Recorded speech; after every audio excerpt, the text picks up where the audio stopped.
እጅጋየሁ ታየ ወደምትሰራበት አትላንታ ኮሎኒ ስኩዌር ሆቴል ስራ ለመግባት አሳንሰር ውስጥ ገባች። እንደርሷው እዚሁ ሆቴል የሚሰራ አንድ ኢትዮጵያዊ ከስራ ወደ ቤቱ የሚሄድ አሳንሰር ውስጥ አጋጠማት። ሰላምታ ተለዋወጡ። የአገር ልጅ ያውን በውጭ አገር ሲገናኝ የእግዚአብሔር ሰላምታ መለዋወጥ አዲስ ነገር አልነበረም። አዲስ ነገር የሆነባትና እጅጋየሁ ታየን ብርክ ያስያዛት ግን በቁመናው በመልኩ ነው አይደለም እያለች የተጠራጠረችውን ሰው ማንነት ድምፁ ስላረጋገጠላት ነው። ድምጽማ አይረሳም ትላለች እጅጋየሁ። ድምፁ ረጅም ዓመታት ወደ ኋላ አጉዞ በወጣትነቷ የደረሰባትን ክፉ አጋጣሚ ያስታወሳት። ይህን መጥፎ አጋጣሚ በጊዜ በኑሮ ትግል ከአገሯ እጅግ ርቃ በመኖር ረስታውና አፈር ለብሶ የነበረውን ንዴት፣ ቁጭት፣ ሐዘን፣ ፍርሃት እንደገና ቀሰቀሰው። ማመን አቃታት። ይሄ ክፉ ሰው እዚህ ተከትሏት መምጣቱን መቀበል አቃታት። ልብ ስትገዛ ግን ሰው መፈለግ ነበረባት፣ ይህን ስሜቷን የሚጋራ።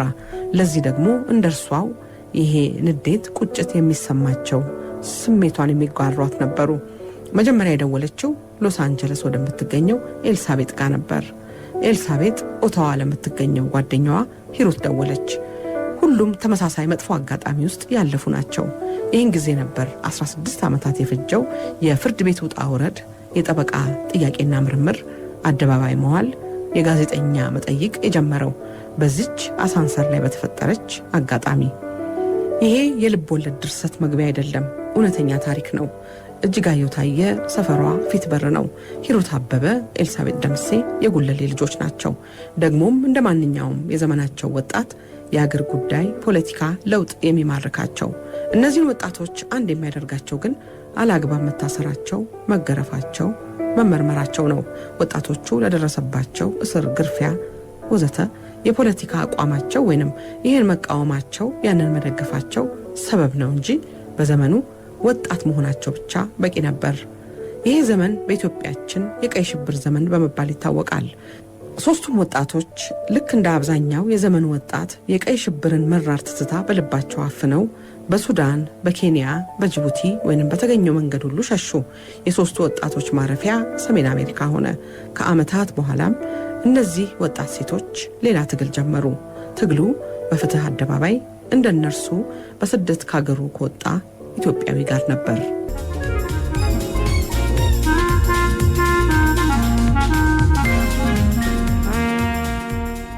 አድማጮቻችን ይህ ጨዋታ የተደረገው የዛሬ 8 ዓመት ሲሆን ይሄ የሶስት ሴቶች የፍትህ ፍለጋ ጉዞ ታሪክ ነው። ከነዚህ ሶስት ሴቶች መካከል ዛሬ እንግዳ አድርገን ያቀረብናቸው ወይዘሮ ሂሩት አበበ የኢትዮጵያ የቀይ ሽብር ዶክመንቴሽንና ሪሰርች ሴንተር ለማቋቋም ብዙ ደክመዋል። የፈለጉትን ያህል መሳካቱን እርግጠኛ አይደለንም። የማዕከሉ ዓላማ ከጥናት ማዕከልነቱ በተጨማሪ ለትምህርት ቤቶች የመማሪያ ግብዓትን ማዘጋጀትና ኢትዮጵያውያን ስላለፈው ለመወያየትና ለመነጋገር ያለፈውን ዘመንም መቋጫ በጅቶ ወደፊት ለመራመድ የሚያስችል መሰረት ለመጣል ነበረ።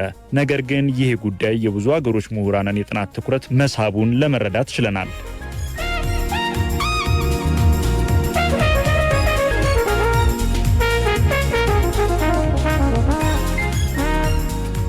ጤና ይስጥልን አድማጮቻችን። ፍሬ ህይወት የሚባሉ ሰው እዚህ ሸገር ሬዲዮ ጣቢያ ድረስ መጥተው በወረቀት መልእክት ተውልኝ። መልእክቱ ሂሩት አበበ ጅሬ አዲስ አበባ ናት፣ ስልክ ቁጥሯም ይኸውና የሚል መልእክት ነበር። ደወልኩ፣ ተገናኘን። ምን አለ እንግዳ ብትሆኝኝ አልኳት። በእጅ አለችኝ። እንግዲህ የዛሬው ጨዋታ የሂሩት አበበ ነው።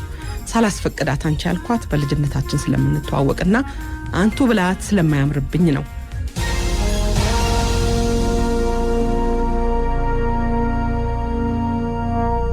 እንደምን ነሽ ሂሩት? በጣም ደህና ነኝ። በጣም አመሰግናለሁ ይሄን እድል ስለሰጠሽኝና እዚህ መጥቼ ታሪኬን ከማንኛውም ኢትዮጵያዊ ጋራ ከሁሉም ሰው ጋራ ለመወያየት ስለበቃሁኝ። ከአትላንታ የስልክ ጥሪ ደረሳችሁ? አዎ። ደዋይዋ እጅጋየሁ ናት? አዎ። መጀመሪያ ለኤልሳቤጥ ነው የደወለችው? አዎ። ይህን አጋጣሚ ብዙ ጊዜ ተናግረሽዋል ሂሩት አውቃለሁ። እኛ ግን ዝርዝሩን አልሰማነውምና እንደገና ጠይቅሻለሁ። እሺ። ምን ሆነ? እንግዲህ እጅጋየሁ በዌትረስነት አትላንታ ያለው ሻረተን ውስጥ ሰራለች እና ኤሌቬተር ይዛ ለመሄድ ስትሄድ ቀልቤሳን እዛ በሩ ላይ ታገኘዋለች። ኤሌቬተር በሩ ላይ which is አንድ ኤሌቬተር ነው የሚወስዱት። ስታየው ልታምን አልቻለችም። ቀልቤሳን የሚያክል ሰው፣ ቀልቤሳን በዛ ጊዜ ለሚያቀው ሰው ቀልቤሳን እዛ ማየት ይሄ ሻንጣ የሚያመላልሱ ሰዎች ሆኖ ነው የሚሰራው። ዩኒፎርም ለብሷል። በዛ በዩኒፎርሙ ላይ ደግሞ የስሙ ታግ አለ። ስሙን ታግ ደግሞ የበለጠ ስታይ ስሙን እንኳን አልቀየረም። ስላልቀየረ ያንን ስታይ በጣም ደነገጠች። ይሄ ሰውዬ መልኩ ብቻ ሳይሆን ስሙም እያረጋገጠላት ነው። ግን ከነበረው ስልጣን ጋራ እዛ ቦታ ላይ መገኘት በጣም አስቸጋሪ ሆነባት። ስለሆነባት መስራት እንኳን አልቻለችም። የዛን ጊዜ ተንቀጥቅጣ ወደ ቤቷ ትመለሳለች። ትመለስና እንግዲህ ለኤልዛቤት በወረቀቱ ላይ እንዳነበብሽው በደንብ አድርገሽ በመግቢያው ላይ እንዳነበብሽው ለኤልዛቤት እሷን ነው የምታውቀው። ምክንያቱም የእህቷ ጓደኛ ነች፣ የታላቅ እህቷ። ከታላቅ እህቷ ጋራ ከዚህ በፊትም አብረው ታስረው ነበር። እጅጋየው የጉለሌ ልጅ አይደለችም። ቀልቤሳ አካባቢውን ብቻ ሳይሆን ከአካባቢው ውጪ እያመጣ ይገርፍና ያስር ነበረ እና እጅጋየው ኤቲቱ የሚባለው የአፓርትመንት እዛ ውስጥ ነበረ ከሂልተን ሆቴል በላይ ያለው ከሂልተን ሆቴል በላይ እና ከዛ ነው ይዘው አምጥተው ከፍተኛ 9 የገረፏትና ያሰሯት። እና ለኤልዛቤት ትደውልላትና እንደው ቀልቤሳን አየሁት ስትላት አይ ስተት አድርገሽ ነው ቀልቤሳ በምንም አይነት እዚህ ሀገር ያውም እዛ ሀገር እናንተ መስሪያ ቤት ተሳስተሻል ትላታለች። ለማንኛውም ለማረጋገጥ መተሽ ለምን አታይም ትላታለች። እሺ እንግዲያስ ሂሩትም ጋር ደውልላትና ሂሩትን ደግሞ ልጠይቃት ትላለች። እኔ ጋር ትደውላለች ማለት ነው። ስደውልልኝ የኔም መልስ ከኤልሳቤጥ ምንም ልዩ አልነበረም። ለማመን በጣም ያስቸግራል። ይህንን ዛሬ የሚሰሙት የቀልቤሳን ታሪክ በፊት የሚያውቁት እንደዚሁ እንደሚቸግር ይታይቸዋል ብዬ አምናለሁ። ከዛ ተነሳን ሄድን እና አንድ ቀን ከስራ ሲወጣ ውጪ የሚሰራበት እንትን ላይ መጠበቅ ነበረብን። ሲወጣ እዚህ እንደ ሞል አይነት ነገር ነውና ሆልዌው ላይ መጠበቅ ነበረብን እና እዛ ጠብቀን ሲመጣ አየነው።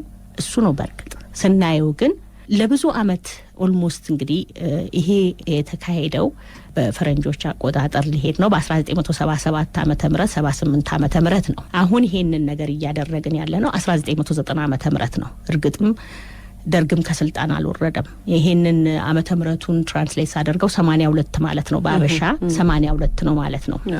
እና እዛ በሩ ላይ በቃ መተቃቀፍ ጀመርን። ምክንያቱም ታሪኩን አውርተነው አናውቅም። ደብቀነው ሸፍነነው ዘግተነው የራሳችን ኑሮ ሁላችንም ጀምረን ነበር። ዛሬ እንደገና ይሄን ታሪክ ከፈት ነው ማለት ነው። ለመጀመሪያ ጊዜ ምን እንደምናደርግም ስላልገባን የሚታየን የነበረው መተቃቀፍና አንዱን ሳፖርት በማድረግ መላቀስ ነበር። እጅጋየው ጋር ሄድን፣ እጅጋየው ጋር አደርን። ከዛ በኋላ የሚደረገው ነገር እጅጋየው ኃላፊነቱን ወስዳ ፈልጌ እስቲ አንዳንድ ነገሮች አጣርቼ ነግራቸዋለሁ ብላ በዛ አይነት ሁኔታ ተለያይተን እኔም ወደ ወጣዬ ወደ ካናዳ የምኖርበት ቦታ ተመለስኩኝ። ኤልዛቤትም ወደ ሎስ አንጀለስ ተመለሰች ማለት ነው። እንደዛ ከተመለስን በኋላ እጅጋየው አጣርታ እነዚህ የሂውማን ራይት ሎየሮች ታገኛለች። ስታገኝ እነሱን ያገኘችው በአንዲት ኢትዮጵያዊ እርዳታ ነው። በየቦታው ስታጠያይቅና እነሱ ሎየሮቹ ምን ይሏታል? መጀመሪያ ካነጋገራቻቸው ወዲያ በስልክ መተን እንድናነጋግራቸው ይነግሯታልና እኔም ከአለሁበት ቦታ ኤልዛቤትም ከሎስ አንጀለስ ወደ አትላንታ ተጉዘን እነዚህ ሎየሮች ክፍል ሄድን ማለት ነው። ሎየሮቹ መስሪያ ቤት ሄድን። መስሪያ ቤቱ ስንገባ ሲያዩ ኢትዮጵያን ማንም ሰው ስለቀይ ሽብሩ በዓለም ላይ ተሰምቶ አያውቅም ነበር። በደንብ ነበር የተደበቀው በደንብ። ስለዚህ በጣም አስደነገጣቸው። እጅጋየው በተለይ ገላዋ በተፈጠረው ግርፊያ ጠባሳው ገላዋ ሙሉውን ነው። አንድ ቦታ አልቀራቸውም የደበደቧትና መጀመሪያ ላይ እነሱ እውነት አልመሰላቸው። ምክንያቱም ማንም ሰው ኒውስ ላይ እንኳን ስላልወጣ ስለማይታወቅ ኢትዮጵያ ረሃቡ ይታወቃል እንጂ ስለዚህ አይነት ግርፊያ በፍጹም ጭራሽ ስለዚህ አይነት እስር ስለዚህ አይነት ግድያ ምንም አይታወቅም ነበር። እና ሪሰርችም ማድረግ ነበረባቸው ይሄንን በእርግጠኝነት በዚህ አይነት አደጋ መፈጠሩን። እና በጣም ደነገጡ አዩን እና ምንድን ይሄንን ምንም በቃ እነሱ ራሳቸው አብረውን አለቀሱ። ታሪኩን ስንነግራቸው ለኛም የመጀመሪያ ጊዜ ነው እንዲቴል ስናወራ ዝርዝሩን ቦታዎችን ለማስታወስ ሞከር የደረሰብንን እነማን እዛ እንትን ውስጥ እንዳሉ። ሁለተኛ የባህል ልዩነቱ ራሱ እኛ በባህላችን ቀኖችን አንመዘግብም ከሁኔታዎች ጋር ነው የምናያይዛቸውና የተገረፍንበትን ቀን በወር ሊሳሳት ይችላል፣ በሳምንት ሊሳሳት ይችላል። ምክንያቱም ባህላችን አይደለም። እቺን ደቂቃና ሰዓትን መዝግበን ማስቀመጥ እንዲሆኛለው ለነጩ ደግሞ ባህል እያንዳንዱ እንኳን ክፉ ቀን የደረሰበት ሌላም ኖርማል ካዥዋል የሆነ ቀን በዚህ ሰዓት የተደረገ ነው ብሎ ልምድ ነው። ስለዚህ ያንን እየተመለስን ማስታወስ ነበረብን ቀኑን ቦታውን እንዴት እንደነበረ ከተያያዙ ነገሮች ጋራ እያደረግን። ሁለተኛ ነገር ደግሞ የካላንደር ልዩነት አለ። የካላንደር ልዩነቱ ራሱ ሌላ ችግር ነው። ምክንያቱም የ8 ዓመት ልዩነት አንዳንድ ጊዜ ይሆናል 8 ዓመት አንዳንድ ጊዜ 7 ዓመት ይሆናል። ሴፕቴምበርና አይ ቲንክ 4 ወሩ ጃንዋሪ የሚቀየርበት እሱ ለውጥ ያመጣል እና እሱን ራሱ መቀያየር በየጊዜው መቀያየሩ አስቸጋሪ ነበርና በጣም ይዛለታ እሱንም ለማስረዳት። ሁለተኛ ያልተናገር ነው ለቤተሰቦቻችን። እኔ እናቴ ተገርፌ ጠባሳይን እያየች አንድ ቀን በስተት እንኳን ጠይቃኝ አታውቅም። ምክንያቱም አትጠይቀኝ አውቃለሁኝ ያንን ያለፍኩትን ስቃይ መሸከም በጣም ኃይለኛ ስለሆነ ነው። ስለዚህ ዝም ከተባለ አትሊስት በመትረፌ ብቻ ተጽናንቶ መኖር ነው። ሁሉም ከመሞት ወይንም ካለመሞት ጋር ነው የምናወዳደረው እና በጣም አስቸጋሪ ነበረ። አብረን ከነሱ ጋር እነሱ እውነቴን ነው የምለው ጠበቆቹ በሙሉ ወደ 7 ጠበቆች ነበሩ ከየሀገሩ ተጠራርተው የመጡ ከኛ ጋር እኩል ነው ያለቀሱት። ከዛ ጠበቆቹ ውስጥ በጣም አብረው ነው የቆዩ ማይልስ የሚባለው ፖል ሃፍመን፣ እንደዚሁም ሎራ የምትባለው ሎራ በተለይ በቃ ከኛ ጋራ መለየት እንኳን አልፈለገችም። ሆቴልም ከሄድን ወዲያ ተከትላን አብራን ነበር የሄደችውና በጣም ብዙ መከራ አብረን አልፈናል ማለት ነው። ገንዘብ አልነበራችሁም? ምንም ገንዘብ አልነበረንም። ብንከስ ኖሮ በገንዘብ ደረጃ ብንከስ ኖሮ እነዚህ ሎየሮች በሰዓት 700 800 የሚከፈላቸው ነው። ኬዙን እነሱ ጉዳያችንን ከሰሙ ወዲያ ፕሮቦኖ የሚሉት አለ በነጻ መውሰድ እና በነጻ ነው የወሰዱልን፣ በነጻ ነው የረዱን። እና ይሄ አስቸጋሪ የነበረው ይሄ ክስ ምን አይነት ክስ ነው የሚሆነው የሚለው በጣም ራሱን የቻለ አስቸጋሪ ነበር። ምክንያቱም ይሄ ጉዳይ የሆነው ከዛ በፊት 17 ዓመት በፊት ኢትዮጵያ ውስጥ ነው የተደረገው። እኛ ሁላችንም አትላንታ አሜሪካ ውስጥ ነን ያለነው እና እንዴት አድርገን ነው የምንከሰው፣ በምን ህግ ነው የምንከሰው የሚለው ራሱን የቻለ ነበርና እሱን ጥናት አድርገው መቅረብ ነበረባቸው። ጥናት አድርገው ምን ብለው ተዘጋጅተው እስከሚቀርቡ የኮርት ቀንም አግኝተው ሁለተኛ እሱንም ፈልገው የሱንም ዲፖዚሽን ወስደው እስክንቀርብ ድረስ የወሰደው ከ1990 እስከ 1993 ዓመተ ምህረት ነው እንደምታዩና ረጅም ጊዜ ነው። ረጅም ጊዜ ማለት 3 ዓመት ለግማሽ ያክል ነው የወሰደው። እና እንደዛ ያህል ጊዜ ወሰደ። በ1993 የመጀመሪያ ቀን ፍርድ ቤት ስንሄድ ከዛ በፊት ሂሩት አንድ ጁዲሻሪ አክት ነበረ የሚል ነገር አነበብኩ በ1789 ከመርከብ ላይ ፓይረቶች የሚባሉት ጋር የተያያዘ። ምክንያቱም የህግ ሬፈረንስ ማግኘትም የህግ ድጋፍ ማግኘትም ይሄንን ጉዳይ ወደ ፍርድ ቤት ለመውሰድ የቸገረበት ሁኔታ ነበር ይመስለኛል አይደለም? በጣም አለን ቶርት የሚባል በጣም የቆየ ህግ ያኔ ፓይረቶች መርከብ ወስደው እየመጡ አሜሪካን ሀገር እንትን ይሉ ነበርና እነሱን ለክስ ያቀረቡበት የቆየ 200 ዓመት ህግ ነበር ያነሳው እና በጣም አጨቃጫቂ ነበረ። በህግ ደረጃ በጥናት ላደረገ ሰው በጣም አከራካሪ ነበረ። አንደኛ እሱ ህግ ደግሞ በስራ ላይ እንዳይውል የማይፈልጉ ግሩፖች አሉ። በንብረት በማጥፋት ከሌላ ሀገር መተው ሸሽተው የተደበቁትን አሜሪካን ሀገር ሊያቀርባቸው የሚችል ህግም ስለሆነ ያልፈለጉት ነበሩና በጣም አጨቃጫቂ ነበርና ለመጀመሪያ ጊዜ ከዛ ከ200 ዓመት በኋላ የተጠቀሙበት በእኛ ኬዝ ነው። ታሪካዊ ነበር። እና ለዚህ ነው የመጀመሪያው ኬዝ ተብሎ በጣም አቴንሽን የተሰጠው የነበረው። ይሄንን ኬዝ ይዞ ሊያሸንፍ ይችላል ወይ የሚለው ራሱ አትራክቲቭ ነበር ለነሱ። የመጀመሪያው ቀን ብዙ ኢትዮጵያውያን መጡ። በጣም የሚያሳዝነው ብዙ ኢትዮጵያኖች አልመጡም። ያልመጡበት ምክንያትን አላውቅም። የመጡት በጣም የተወሰኑ ኢትዮጵያኖች ናቸው። ግን ብዙ የውጭ ሀገር ጋዜጠኞችና የውጭ ሀገር ሰዎች መጥተው ተሳትፈዋል። ኢትዮጵያኖች ግን በጣም አነስተኛ ነበር የመጡት። እንደውም ሪሜምበር ኒውዮርክ ታይምስ ጠይቆኝ ነበር ይሄ ሁሉ ሰው እዚህ ሀገር የመጣውና የሸሸው በቀይ ሽብሩ ነው፣ እንዴት ነው እንዲህ አይነት ነገር ሲሆን ኢትዮጵያኖች ለምን አልመጡም ብሎ ሲለኝ አይ ቲንክ የመጀመሪያው ጊዜ ስደተኛ ስለሆነን ሁሉም ሰው ላይፉን አሸንፎ ለመኖር ነው የሚሞክረውና በዛ የተነሳ ያልመጣ ይመስለኛል እንጂ አንድ ሰው ለምሳሌ ታክሲ ላይ ሰምቶት ቀልቤሳ የደበደበው ሰውዬ መጥቶ ቴስቲፋይ አደረገ። የዛን ሁለት አሰምቱ እንደዛ የመጣ ሰው አለ። የኑሮ ጉዳይ ሲያሯሩጣው ነው እንጂ የኑሮ ጉዳይ ጨዋነት የለበትም ይሄ ነገር። በዛ አይነት አድርገን ብናየው በጣም ጥሩ ነውና ሁለተኛ የመንግስት መለወጥና አሁን ደግሞ የሌላ መንግስት ፓወር ላይ መውጣት ያስከፋው ግሩፕ የሚኖር ይመስለኛል። የሆነ ሆኖ እኛ በግለሰብ ደረጃ በማንም መንግስት ተረድተን አይደለም ያደረግነው። በግለሰብ 3 ሰዎች በራሳችን ላይ የደረሰብንን ነገር የጀመርነው በ1990 መንግስት ስልጣን ላይ ያለ ማለት አይ ቲንክ በኢትዮጵያ አቆጣጠር 1982 ዓመተ ምህረት ወይ 80 ይመስለኛል ይሄኛው መንግስት ስልጣን ከመያዙ ከአንድ አመት በፊት ነው ክሱን የጀመርነው። ፍርድ ቤት ከ3 አመት በኋላ ቀረባችሁ እንደገና ለማለስሽ ወደዛ? 3 አመት በኋላ ፍርድ ቤት ከቀረብን በኋላ ዳኛው የመጀመሪያው እንግዲህ ማስተዋወቅ አለብሽ ምን ይዘሽ እንደመጣሽ እዛ ኮርት ሩሙ ፍርድ ቤት ውስጥ ክፍል ውስጥ ምንድነው አይነት ሰዎች ይዘሽ እንደመጣሽ ማስተዋወቅ ስላለብሽ እሱን ሲያስረዳ ዳኛው ደነገጠ። ምንድነው የምታወሩት? ይሄ ነገር አሜሪካ አትላንታን ደግሞ ማወቅ ያስፈልጋል። አትላንታ ማለት የራሳቸው አክሰንት ያላቸው የሳውዝ አሜሪካኖች ለብዙን ካልቸር ኤክስፖዝድ ያልሆኑ በራሳቸው የሚኖሩ ስለሆነ ዳኛው ትንሽ ግራ ገባው። ኢትዮጵያ እነዚህ ሰዎች ራሱ እቺ ካናዳዊ ነች፣ ከካናዳ የመጣሁ ነኝ፣ የካናዳ ዜግነት የወሰድኩ ነኝ። እንደገና ደግሞ ኤሊዛቤት ከእንትን ነች ያለችው ከሎስ አንጀለስ ነች፣ ግን ከአሜሪካ ትሆን እንጂ ኢትዮጵያ ሲቲዝን ያላት ግሪን ካርድ ያላት ነች። እንደዚሁም ደግሞ እጅጋየው ተመሳሳይ የካናዳ ሲቲዝን ኖሯት ወደ አሜሪካ መጣ በግሪን ካርድ የምትሰራ ነች። እሱ ደግሞ ኢትዮጵያዊ ሆኖ በግሪን ካርድ። ስለዚህ ምንም የራሱም እንኳን ሲቲዝን የሆኑ ሰዎች ያሉ አይደለም። አሜሪካዊ የለም እዚህ ውስጥ ማንንም አሜሪካዊ። በዚህ ላይ ደግሞ ከዛ ማዶ ከሩቅ አገር ድረስ መተን እሱ ኮርት ውስጥ አትላንታ ላይ ክስ የምንካሰሰው ራሱ ያለ ነው እየተካሰሰን ያለ ነው ኢትዮጵያ ውስጥ በሆነ ጉዳይ ነው እንጂ አትላንታ ውስጥ ይሄ ሰውዬ ባደረሰብን ጉዳይ አይደል።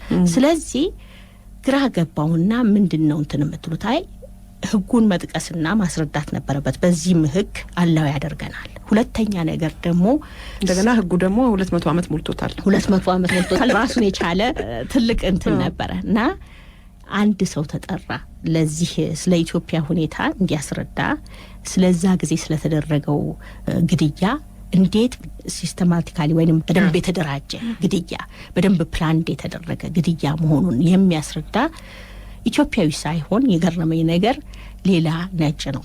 ፕሮፌሰር ሃዋርድ ይባላል። አዲስ አበባ ዩኒቨርሲቲ ያስተምር ነበር። በእውነቱኛ ልጅነን እንታሰር እንገረፍ እንጂ ቀበሌ እንዳለ እናውቃለን። ቀበሌ ውስጥ የተመረጡ ሰዎች እንዳሉ እናውቃለን። ቀበሌ ሰራተኛ ቢወጥ ጥበቃ ተብሎ እንደሚቀጠር እናውቃለን። ቀበሌው ግን 2 መልክ እንዳለው አናውቅም ነበር። በፍጹም አናውቅም ነበር። ወደንደ ቀበሌ ወዛ በቀበሌ ውስጥ ምንድነው ያደረጉት? የአብዮታዊ ጥበቃ ኮሚሽን የሚባል ተቋቋመ። የአብዮት ጥበቃ ኮሚሽን ልክ እንደ ቀበሌው ስትራክቸርድ የሆነው ከቀበሌ ጀምርና ከፍተኛ ይኖራል። ከከፍተኛ ይቀጥልና ዞን ይኖራል። ከዞን ደርግ ጽፈት ቤት ሪፖርት የሚያደርግ ነው። ለሻለቃ ብርሃኑ ሪፖርት የሚያደርግ ነው። እነዛ ውስጥ እያንዳንዱ ቀበሌ ውስጥ 5 ሰዎች ናቸው እዚህ ውስጥ የሚመረጡት። እነሱ በህዝብ አይደለም የሚመረጡት። ከዚሁ ከቀበሌ ውስጥ ለአብዮቱ ያገለግላሉ ተብለው ነው የሚመረጡት። ከዘበኞችም 2 አይነት ዘበኞች ናቸው። የአብዮታዊ ጥበቃ ዘበኞችና ለቀበሌው ዝም ብሎ ጠባቂ ዘበኞች አሉ። ስለዚህ ከእያንዳንዱ ቀበሌ 5 የሚውጣጣው 4ቱ ሲቪሊያን ሲሆኑ ማለት ማንኛውም ወታደር ያልሆነ ሰው ሲሆን አንዱ ሰው ወታደር መሆን አለበት። ያ ምንድነው የሚያሳይሽ? ለመግደል ኦሬዲ የተዘጋጀና ፕላን የሆነ ድርጅት መሆኑን ነው የሚያሳይሽ። በመዋቅር የተደራጀ። ስለዚህ አሁን ለምሳሌ አብዮት እርምጃ ሲወስዱ አንዱ ክፍል ወደ ሌላው ክፍል አብዮታዊ እርምጃ በሚወስድበት ጊዜ በስነ ስርዓት ደብዳቤ ጽፎ ነው። ልክ እንደማንኛውም ላይክ ቤት ስታመለክቺ የቀበሌ ቤት ለማግኘት እንደምታመለክቹና እንደምትጽፊው ይሄኛውንም በስነ ስርዓት እነዚህን ሰዎች አብዮታዊ እርምጃ ወስደናል ብለሽ ለከፍተኛው ይጽፋል ቀበሌው ማለት ነው። ከፍተኛው ደግሞ ለዞኑ ያስተላልፋል፣ ዞኑ ደግሞ ለደርግ ጽፈት ቤት ያስተላልፋል። እና እንደዛ ስትራክቸሩን በደንብ አድርጎ ሲሰራን ነው። እውነቴን ነው። ሁላችንም እዛ የተቀመጥነው ምን ማለት እንደሆነ የገባን የዛ ቀን ነው። እኛ የምናወራው የተገረፍነውንና እኛ የታሰርነውን። እንደዚህ ግን ኦርጋናይዝድ የሆነ ማታን ጨለማን ተገና አድርጎ ህዝብን ክሊንዝ ለማድረግ የኦፖዚሽን ብሎ የሚያምናቸውን በሙሉ ክሊንዝ ለማድረግ የተዘጋጀ ድርጅት እንዳለ አናውቅም ነበር። ያንን ነው እንግዲህ የዛለታ የተማርነው። ሌላው ደግሞ እነዚህን ካቀረብን ወዲያ ጠበቆቹ ሰው መላክ ነበረባቸው ወደዚህ አካባቢ አንዳንድ ኢንፎርሜሽን ለማግኘት።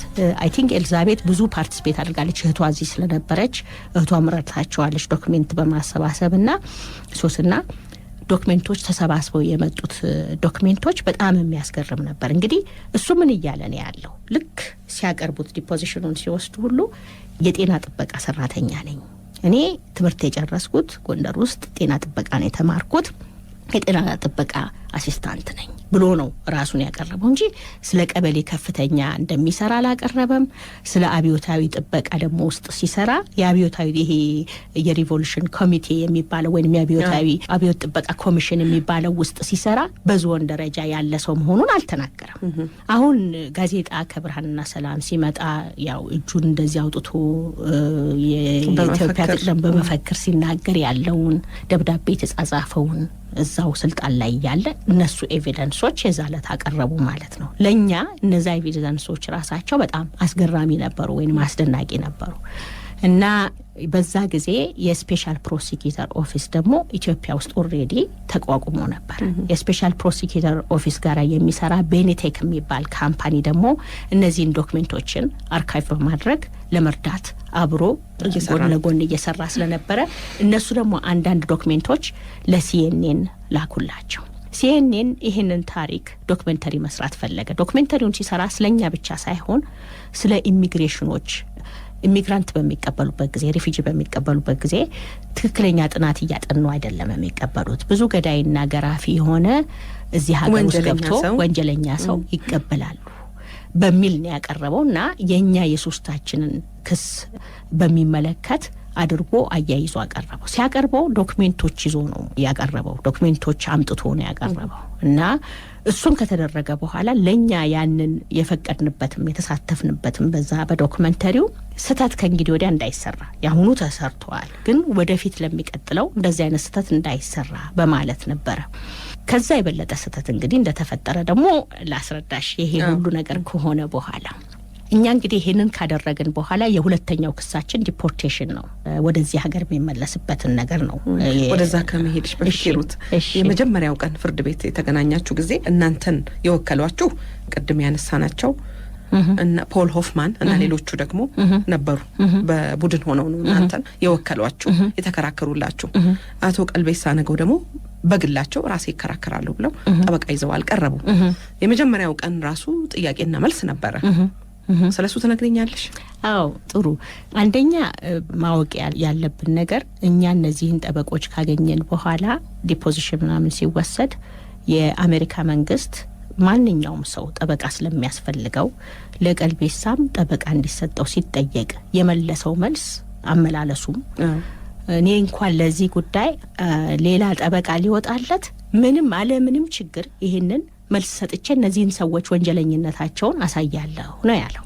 የከሰሱኝን ሰዎች ወንጀለኝነት አሳያለሁና በዚህ የተነሳ ጠበቃ አልፈልግም፣ ምንም አያስፈልገኝም ብሎ በንቀት ነበር የተናገረው። እዛ ስንሄድ እንግዲህ ማየት ያለብን ነገር ይሄ ሰውዬ ከዚህ በፊት ሲጠይቀን እኔን ሲጠይቀኝ አትሊስት ስለራሴ ባወራ እዛ ክፍል ውስጥ ተጠቁሜ ገብቼ ልብሴን አውልቄ ራቁቴን ሆኜ ነው የተገረፍኩት እና በዛ አይነት ፖዚሽን ሆኜ ነው ያየሁት ይሄንን ሰው ሲጠይቀኝ የነበረው። ዛሬ ግን ወንበር ላይ ቁጭ ብዬ 7 ጠበቆች ኖሮኝ ነው ማናገረው። ስለዚህ ይሄ የመጣው ኤክስፐርት ከተናገረ በኋላ የሁለተኛው ዊትነስ እኔ ነበርኩ እና እኔ ስቀርብ ቀልቤሳ ከወንበሩ ሆኖ ቁጭ ብሎ ሲያናግረኝ እንግዲህ ሎየሮች የሚሉኝ ከወንበርሽ ልትነሽ የደረሽ ትመሲ ነበረ ኢሞሽኑ ይዞኝ እና የጠየቀኝ ጥያቄዎች ያው ለመጀመሪያ ሎየር የጠየቀኝ እንዴት እንደታሰርኩኝ የመጀመሪያው ጊዜ ያለውን ስር የሁለተኛው ጊዜ ያለውን ስር ካስረዳው በኋላ ከዛ ደርግ ጽህፈት ቤት የተወሰድኩትን ስር ካስረዳው በኋላ ቀልቤሳ የመጀመሪያው ጥያቄ ልክ እሱ ተራጊንቶ እኔን መጠየቅ ሲኖርበት ምን ያህል አንቺ ትልቅ ሰው ተፈላጊ ሰው ብትሆኝ ነው ከአንድ እስር ቤት ሌላ እስር ቤት የምትወሰጂው፣ ከሌላ እስር ቤት ደግሞ ደርግ ጽሕፈት ቤት የምትወሰጂው እና ምን ያህል ያን ያህል ትልቅ ሰው ብትሆኝ ነው ብሎ ይጠይቀኛል። እኔማ አልኩት የኔ መልስ እኔማ አንድ ትንሽ ልጅ ነኝ እና አንተ ንገረኝ እንጂ ይሄንን 16ቱን ዓመት መጠብቀው የነበረው ይሄን እድል አግኝቼ ልጠይቅህ ነበር። አንተ ንገረኝ ለምንድን ነው ያሰርከኝና እንዲህ ያደረገኝ? እንደዛ ብዬ ነው የመለስኩለትና ዳኛው ላይ ፊቱ ይታይ ነበር በሚል የመጀመሪያው እንትን አድርገው ጋዜጠኞች አወጡት ይሄንን መልሴን። በቃ ምንም የሚናገረው ነገር ነው ያጣው። እሱ ነበር ሊያስረዳን የሚገባው እንጂ እሱ አሁን ወንጀለኛ ናቸው ኢህአፓ ናቸው እንደዚህ አድርገዋል ብሎ ለማለት ራሱ እዛ ስራ ላይ ያለሁኝ ለማለት ሊሆን ሆነ። ስለዚህ እዛ ቦታ ላይ ሊያስቀምጠው ስለሆነ ምንድን አደረገ ሌላ ጥያቄዎች ላይ ገባ እና ከዛ በኋላ እንደውም የመጀመሪያው ገዳይ የዚህ የፒአርፒ ድርጅት ነውና ለሱ ሪስፖንድ የተደረገ አለ ደሞ እያለ ማውራት ጀመረ። ሎየር ስላልነበረው በጣም ብዙ ነገሮች ይዘባርቅ ነበር ከአንድ ቦታ ለዳኛው እንኳን ፎሎ ለማድረግ በጣም በሚያስቸግር ሁኔታ። ግን ለኛ የመጀመሪያው ጊዜ ስንታሰር ስንገረፍ ልክ የማያደርገው ነገር መንግስት ዳኛ አለው፣ ፍርድ ቤት አለው፣ ፖሊስ ጣቢያ አለው፣ ወንጀል መመርመሪያ አለው። ያንን አድርጎ አይደለም አለ ፍርድ ቤት አለ ዳኛውም ፈራጁም ህይወትሽን በዛ ሰው እጅ ላይ ነው የሚጥለው። በሌላ ቂም በቀል እንኳን ቢኖረው የፈለገውን ሊያደርግሽ የሚችለው መድረክ ነው የፈጠረው የዛ ጊዜ። ያንን ነው መታየት ያለበት፣ ያንን ነው ለይቶ መታየት ያለበትና ብዙ ሰዎች ይዘነጉታል። አንድ ሰው ሲስተም እያለ በሲስተሙ ከተከሰሰ አትሊስት ሲስተሙ አልሰራም ተብሎ ሊወቀስ ይገባዋል። ሲስተሙ ፌር አይደለም ተብሎ ሊወቀስ። እኛ ለሲስተሙም እኮ ያለው ሲስተም እድሉ የለም አልነበረ። ከተኛንበት ተቀስቅሰን ከነፊጃማችሁ ተቀስቅሳችሁ ተወስደን ተገረፍን። ስንገረፍ ደግሞ ሂዩሚሌት በሚያደርግ ሁኔታ እና የሜንታል ስካሩ እድሜ ልክ ይኖራል። ጥርስሽ ሊስቅ ይችላል፣ ልብሽ ግን አይረሳም። መቼም ልብሽ አይረሳም።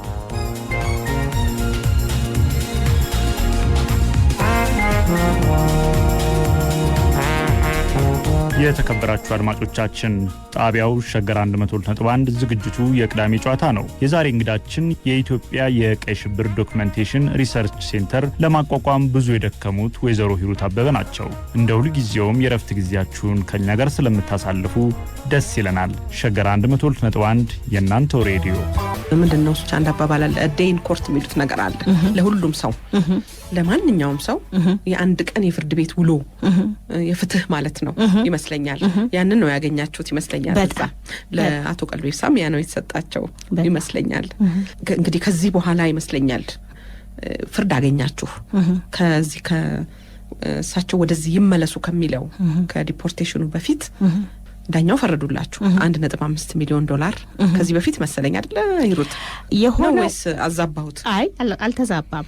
ልክ ይሄ ኬዝ ሲያልቅ ይሄንን ካቀረብን በኋላ ኤሊዛቤት ስትናገር፣ ኤሊዛቤት ደግሞ የአባቷ ይሄ ሰው ገሎባታል፣ እህቷን ይሄ ሰው ገሎባታል፣ ስለሱ ታሪክ ብላታ ደምሴ ወርቅ አገኘው። አዎ እህቷ ደግሞ ሃይማኖት ደምሴ ትባላለች፣ ወጣት ነች፣ የኤሊዛቤት ታናሽ ነች።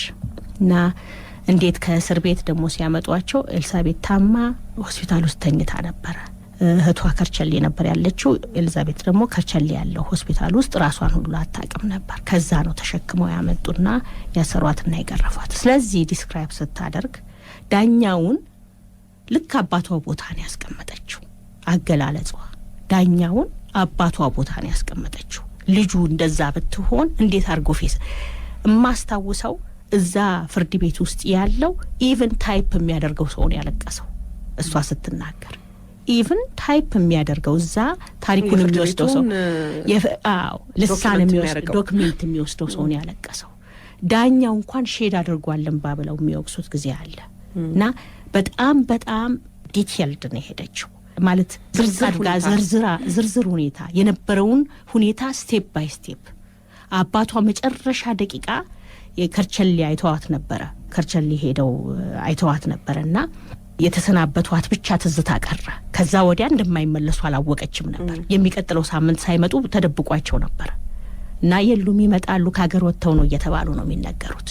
አሁን ግን የአባቷን ሞት ሁሉ እዛ እስር ቤት ውስጥ ልትገረፍ ስትመጣ ነው የምታውቀው የአባቷን መገደል ሁሉ እና በእንደዚህ አይነት ነበረ ሰውን ያስቀመጠችውና ዲስክራይብ ያደረገችው።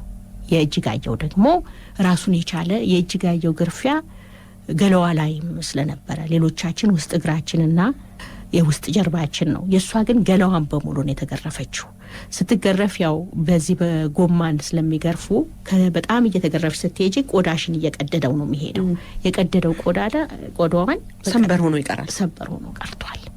እና እጅጋየሁ ያንን ዲስክራይብ ካደረገች በኋላ ዳኛው የዛኑ ቀን ነው ብዙም ጊዜ አልወሰደም ፍርድ ሲሰጥ ወዲያው ፍርድ ሰጠ። ፍርድ የሰጠው እኛ ለ30 ሚሊዮን ነበር ያስቀቡት ካሳ። ዳኛው ግን ያውቃል ምንም ገንዘብ ሊከፈለን እንደማይችል ነገሩን ሪያሊቲ ለማድረግ 1.5 እያንዳንዳችን 500,000 የምናገኝበት አድርጎ ፈረደልን። ካሳ ነው ምክንያቱም የካሳ ፍርድ ቤት ነው ለመሄድ የቻልነው በዚህ ህግ የካሳ ፍርድ ቤት ነውና በገንዘብ እንደዛ አይነት ካሳ ፈረደልን። እንደዛ ካሳ ሲፈርድልን ማለት ቀልቤሳ እንደዚህ አይነት ገንዘብ አምጥቶ እንዲከፍለን እንጂ ሌላ ሰው እንዲከፍለን አይደለም። ብዙ ሰው ይሳሳታል። ገንዘብ አግኝታችኋል ብሎ ገንዘብ አላገኘንም። ምንድነው እሱ ገንዘብ ቢኖረው ኖሮ ሀብት ቢኖረው ኖሮ ቀልቤሳ ያንን ገንዘብ እንዲከፍለን ለማድረግ ነው። እኛ እናውቃለን ያንን ገንዘብ እናገኛለን ብለን ሳይሆን ለፍርድ እንድናገኝ ብለን ያደረግነው ክስ ነው። ያ ህግ ሊወስዳችሁ የሚችለው ፍርድ ቤት ነው ሄዳችሁት። የምታገኙት ፍርድ ይሄንን ይመስል ነበር። ይሄን ስለሆነ ነው። ከዛ 780 ምናምን ዶላር አገኛችሁ።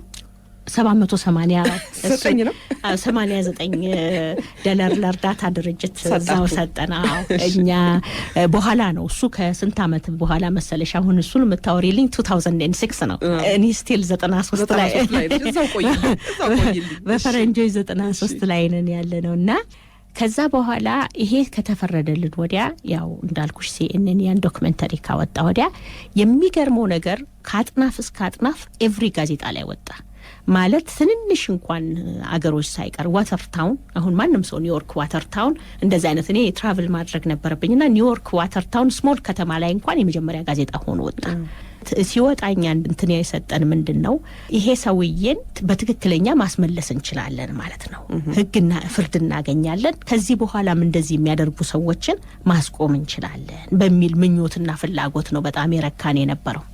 አይ ቲንክ የዋህነት አመለካከት ሆነብን በኋላ ላይ። ሁለተኛ ነገር ኬዙ በቃ ከዚህ በኋላ ሪፖርት ያደርጉታል ቶሎ ይጨርሱና እንጂ እንደዚህ አይነት ከባድ ሆነ ገና የ16 አመት ከ8 ወር ጉዞ እንሄዳለን ብለን አላሰብንም። እና ምን አደረገ እሱ ኢሚዲየትሊ ይሄንን ኬዙ ካለቀ ወዲያ ሄዶ ወደ አሜሪካን INS ይባላል ለሲቲዝንሺፕ እዛ ሀገር ሊኖርበት የሚችለው የሀገር ነዋሪነት የዜግነት ጥያቄ ጠየቀ። አፕላይ ያደረገና በ1995 አውሮፓ ካላንደር ነው ማወራው በዛ ሲቲዝንሺፑን አገኘና የአሜሪካዊ ዜጋ ሆነ። ይሄንን ስንሰማ እውነቴን ነው የምልሽ አይ ቲንክ ከመቼውም ጊዜ የበለጠ የጎዳን ይሄ እንደዚህ መሰጠቱ ነው። ያን ሁሉ ሄደን ራሳችንን ሂሚሊየት አድርገን ፓብሊክ ፊት ታሪካችንን ማውራት ቀላል ነገር አይደለም። ፌዝም ማድረግ ቀላል ነገር አይደለም። ያን ሁሉ ሄደን ግን ላይክ ፊትሽ ላይ በጥፊ እንደመመታት ያክል ነው ሆነብንና በጣም አዘንን። ከዛ በኋላ እንግዲህ ሎየሮቻችንን ምን ማድረግ እንችላለን ብለን ስንላቸው እሺ እንሞክራለን አሉ። አሁን ግን INS ወይንም የአሜሪካን መንግስት የራሱን ዜጋ የመጠበቅ ግዴታ አለበት። እኛ የውጭ ሲቲዝን ነን። አሁን እሱን ፕሮቴክት ማድረግ ጀመረ። እኛ እንደውም ጠላት ሆነን ተገለበጠው። እኛ የአሜሪካ ዜግነት የያዘን ሰው ልናሳድድ የፈለግን ሆነ።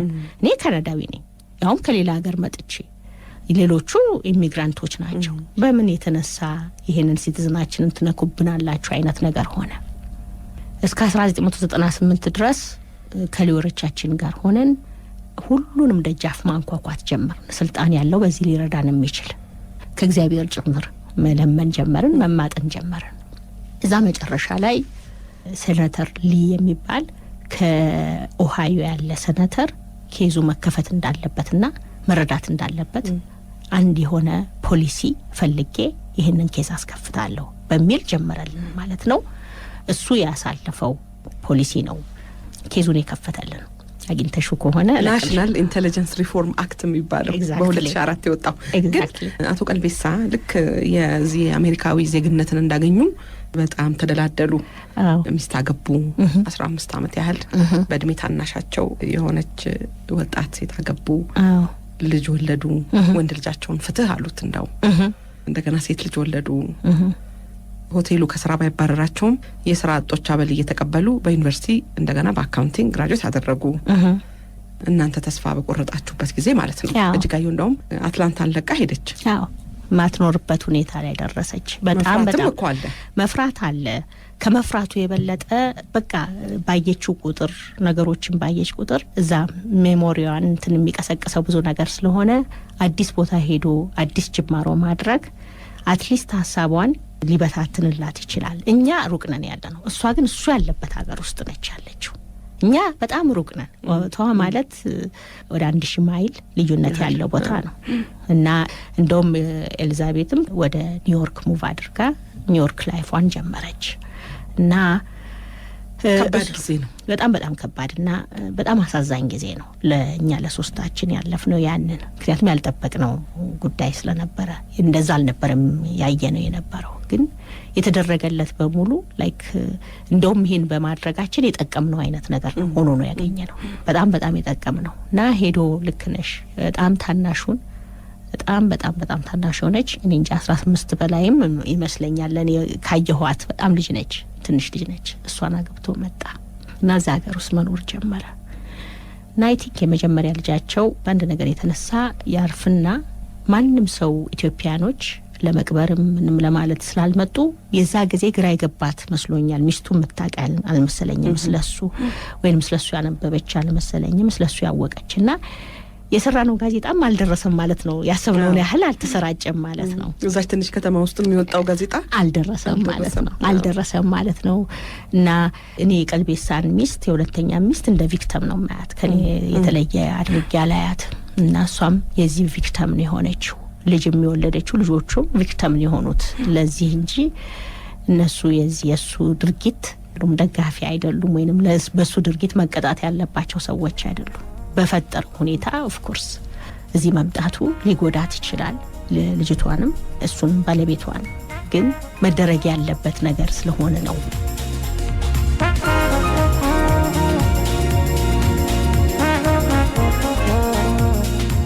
የመጀመሪያውን ክፍል እዚህ ላይ እናሳርፋለን። ከጥቂት ፋታ በኋላ ሁለተኛውን ክፍል ይዘንላችሁ እንቀርባለን። አሁንም በድጋሚ ምቹ የረፍት ቀን እንድታሳልፉ እንመኛለን። ሸገር 102.1 የእናንተ ሬዲዮ።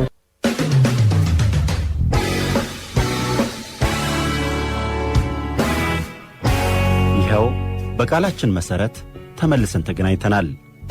የቅዳሜ ጨዋታ የእንግዳ ፕሮግራም ሁለተኛውን ክፍል እንሆ።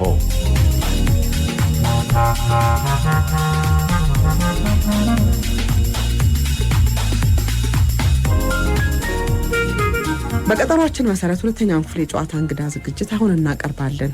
እንግዳችን ወይዘሮ ሂሩት አበበ ይባላሉ። በሙያቸው መሐንዲስ ናቸው። በአብዛኛው የሚታወቁት በቀይ ሽብር ዙሪያ በሚያደርጉት አስተዋጽኦ ነው። ኢትዮጵያን ሬድ ቴረር ዶክመንቴሽን ኤንድ ሪሰርች ሴንተር የሚል የመረጃ ጣቢያ እያደራጁ ነው። በየአገሩ እየሄዱ ስለ ቀይ ሽብር ሁኔታዎች ንግግር ያደርጋሉ፣ ጥናት ያደርጋሉ። በዚህ ረገድ ከፍተኛ አስተዋጽኦ የሚያበረክቱ የበጎ ፈቃድ አገልጋይ ናቸው። ወይዘሮ ሂሩት አበበን አዲስ አበባ መጥተው ስለነበር ድል አግኝቼ የተጫወትነውን የመጀመሪያ ክፍል ቀደም ብለን አሰምተናል። አሁን ሁለተኛውን ክፍል ይዘን እንቀርበናል። አሁንም በድጋሚ የረፍት ጊዜያችሁን ከኛ ጋር ስለምታሳልፉ ደስ ይለናል። አብራችሁን ቆዩ።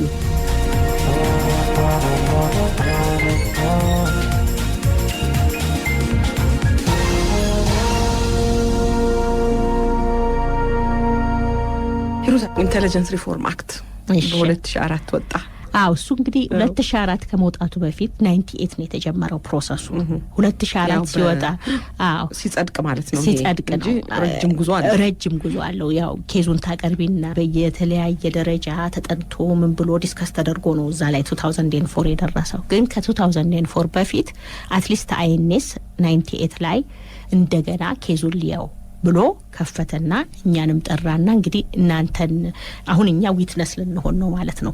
የኬዛችን ሳይሆን እኛ ዊትነስ ነው የምንሆነው ለአይኤንኤስ የራሱን ሰው የኛን ብቻ ቃል መውሰድ አልፈለገም። የራሴን ሰው ማጣራት አለብኝ ብሎ ወደ ኢትዮጵያ ኤፍቢአይ ኤጀንት አጣሪ ቡድን እንደገና ደግሞ አይኤንኤስ ሰራተኞች ሎየሮች አድርጎ ላከ ወደዚህ ሀገርና ኢንቨስቲጌት ማድረግ ጀመሩ።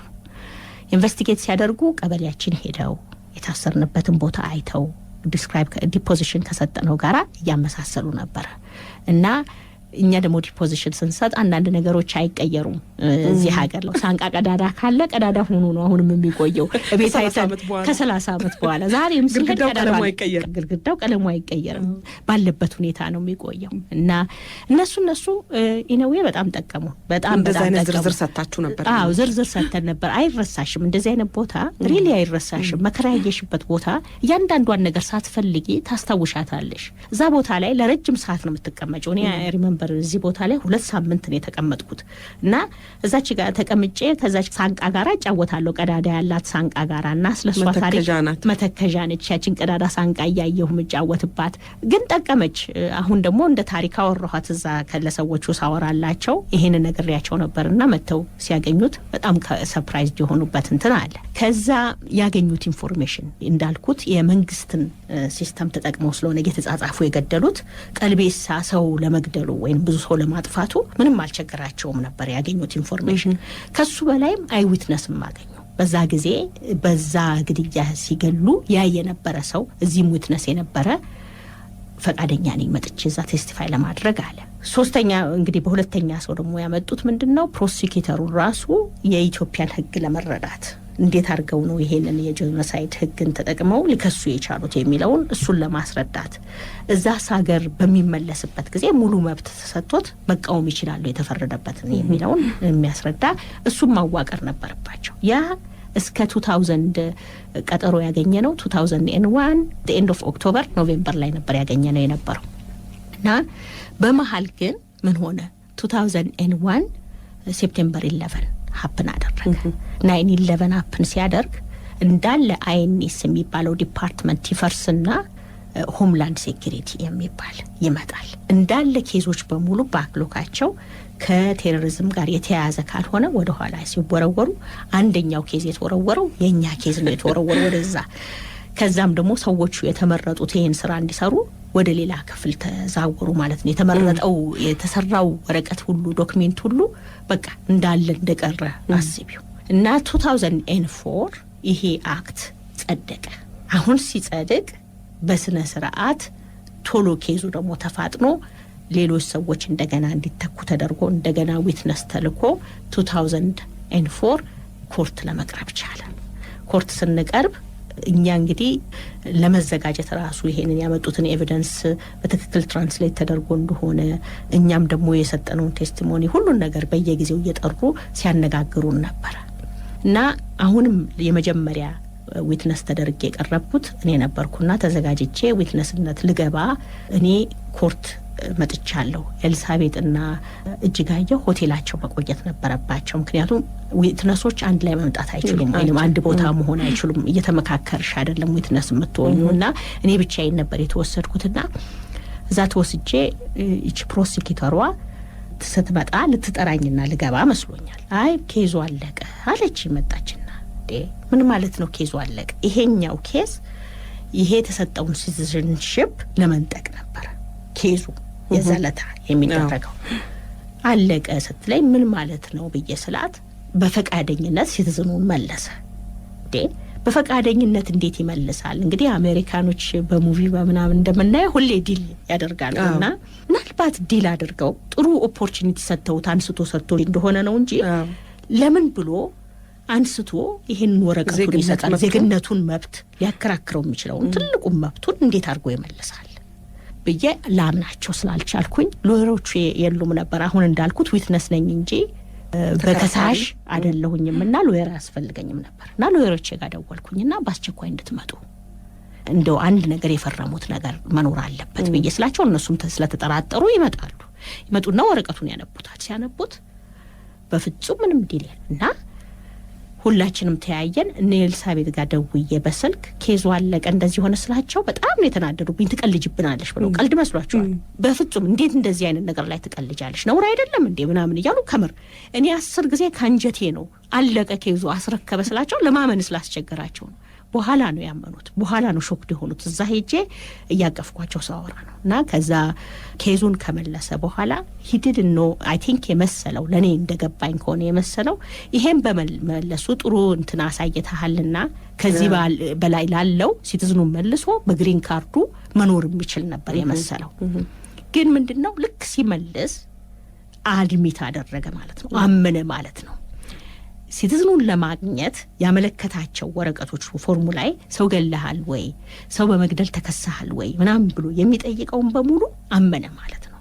ስላመነ ኢሚዲየትሊ ከነሱ ኬዛቸውን አጠናክረው በአንድ ወር ውስጥ እስር ቤት አስገቡት። ምክንያቱም አሁን ለአሜሪካን መንግስት ዋሽቶ ፍሮድ ሰርቷል ማለት ነው። ክሱ ከኛ ጋር አይደለም ከአሜሪካ መንግስት ጋር ፍሮድ በሰራው ነው እስር ቤት የገባው። እስር ቤት ከተቱት። አሁን በፍሮዱ አይ ያንን አፒል አደርጋለሁ ብሎ ማቅረብ ጀመረ ማለት ነው። ሌላው እንግዲህ ከዛ አገር ደግሞ ዲፖርት ለማድረግ ያለውን ፕሮሰስ ጀመሩ። ዲፖርት ዳይሬክትሊ ለማድረግ አንድ ሁለት መንግስቶች ትሪዲ መኖር አለበት፣ አግሪመንት መኖር አለበት በሁለት ሀገሮች መካከል። በቀዳማዊ ኃይለ ሥላሴና በአሜሪካ መንግስት መካከል አለ። አሁን ባለው ኢትዮጵያ መንግስትና በአሜሪካ መንግስት መካከል ያን አይነት ትሪዲ የለም። ስለሌለ እነሱ እዛው በአሜሪካ ኮርት መክሰስ ነበረባቸው። በአሜሪካ ኮርት መቅጣት ነበረባቸው። ልክ ሲጨርሱ አንስተው አገሩ አሳፈሩት። ምክንያቱም የነሱ ሲቲዝን አይደለም ግሪን ካርዱን ነጠቁት ማለት ነው። በፍሮድ አንስተው አሳፍረው ላኩት። ሲልኩት ሲያመጡት እዚህ ደግሞ የኢትዮጵያ መንግስት ተቀበለና እስር ቤት ወሰደው ማለት ነው። አሁን እዚህ ሲወስደው በትክክለኛ መንገድ ነው እሱ የሄደው። ልክ ሲያመጡትና ፍርድ ቤት ሲያቀርቡት ከእስር ቤት ፍርድ ቤት ሲያቀርቡት እነሳልኝ ኬዙ እኔ በሌለሁበት ባልተጠየቅኩበት ጋዜጣው ባልደረሰኝ ሁኔታ እንዴት ተደርጎ በሌለውበት እንደዚህ የእድሜ ልክ እስራት ተፈረዱብኛል፣ ስለዚህ ሊነሳልኝ ይገባል ብሎ ጠየቀ ማለት ነው። ያለውን ፍርድ ቤት ይነሳለት ብሎ አነሳለት ማለት ነው። እንደገና ሌላ ክስ ተጀመረ። እዚህ ከመጣ ወዲያ እንደገና ዊትነስ ተሰብስቦ እኔም ከካናዳ መጥቼ ዊትነስ ሆንኩኝ ማለት ነው። ዊትነስ ሆንኩኝና ከዛ በኋላ ተፈረደበት። ስለዚህ የእድሜ ልክ ጊዜውን እየከፈለ ነው። አሁን እስር ቤት ነው ያለው። ይሄ ፍርድ ቤት ክርክር ለማንኛውም ቅድምም ብለናል ፈርቀዳጅ ነበረ። እናንተ የጀመራችሁት ነገር መጨረሻው ላይ 16 አመት እንግዲህ አቶ ቀልቤሳ እዚህ እስከሚመጡ ድረስ 16 አመት ከ8 ወር ያህል ጊዜ ፈጅቷል። ምን ተሰማችሁ ሶስታችሁ? አንደኛ እንዳልኩት እኛ ያልቅ የመሰለን የነበረው 93 ያ ከተፈረደበት ያንን እንትን ካለ በኋላ እንደው ማክሲመም ቢቆይ 94 ድረስ ይቆያል፣ ከዛ በኋላ ሀገሩ ይመልሱታል የሚል ነው እንጂ እንደውም ጭራሽ አሸናፊ ሆኖ ትምህርት ቤት ሄዶ ሚስት አግብቶ ላይፉን ቀይሮ ይኖራል የሚል ግምት አልነበረንም። ስለዚህ ለኛ ከፍተኛ ዲስአፖይንትመንት ነበርና ሲስተሙን ማመንተን ስለነበረ ኢቭን ያንን ካስፈረድንበት ያንን ሁሉ ከነጠቁት በኋላ ሁሉ ቀን እናስበው ነገ ደግሞ ሌላ ነገር ሌላ ሰጥተው ይመጣል የሚል ነው እንጂ እውነቴን ነው እስኪ የሚሄድበት ቀን ድረስ አላመንም ነበር። ቀልቤሳ እዚህ መጣ ኢትዮጵያ መጣ ተብሎ ኒውስ ሲመጣ ከኢትዮጵያ የመጣው ኒውስ ነው ኢቭን ያመን ነው፣ ከዛ የወጣው ኒውስ አይደለም ያመን ነው። እና በጣም ትልቅ ደስታን የተሰማን ሪሊፍም ነው የተሰማን። ዲስበርደን ብልሻላለም ትከሻችን ላይ ቁጭ ያለ ትልቅ ከባድ ነገር አንስተን እንዳቃለል ነው።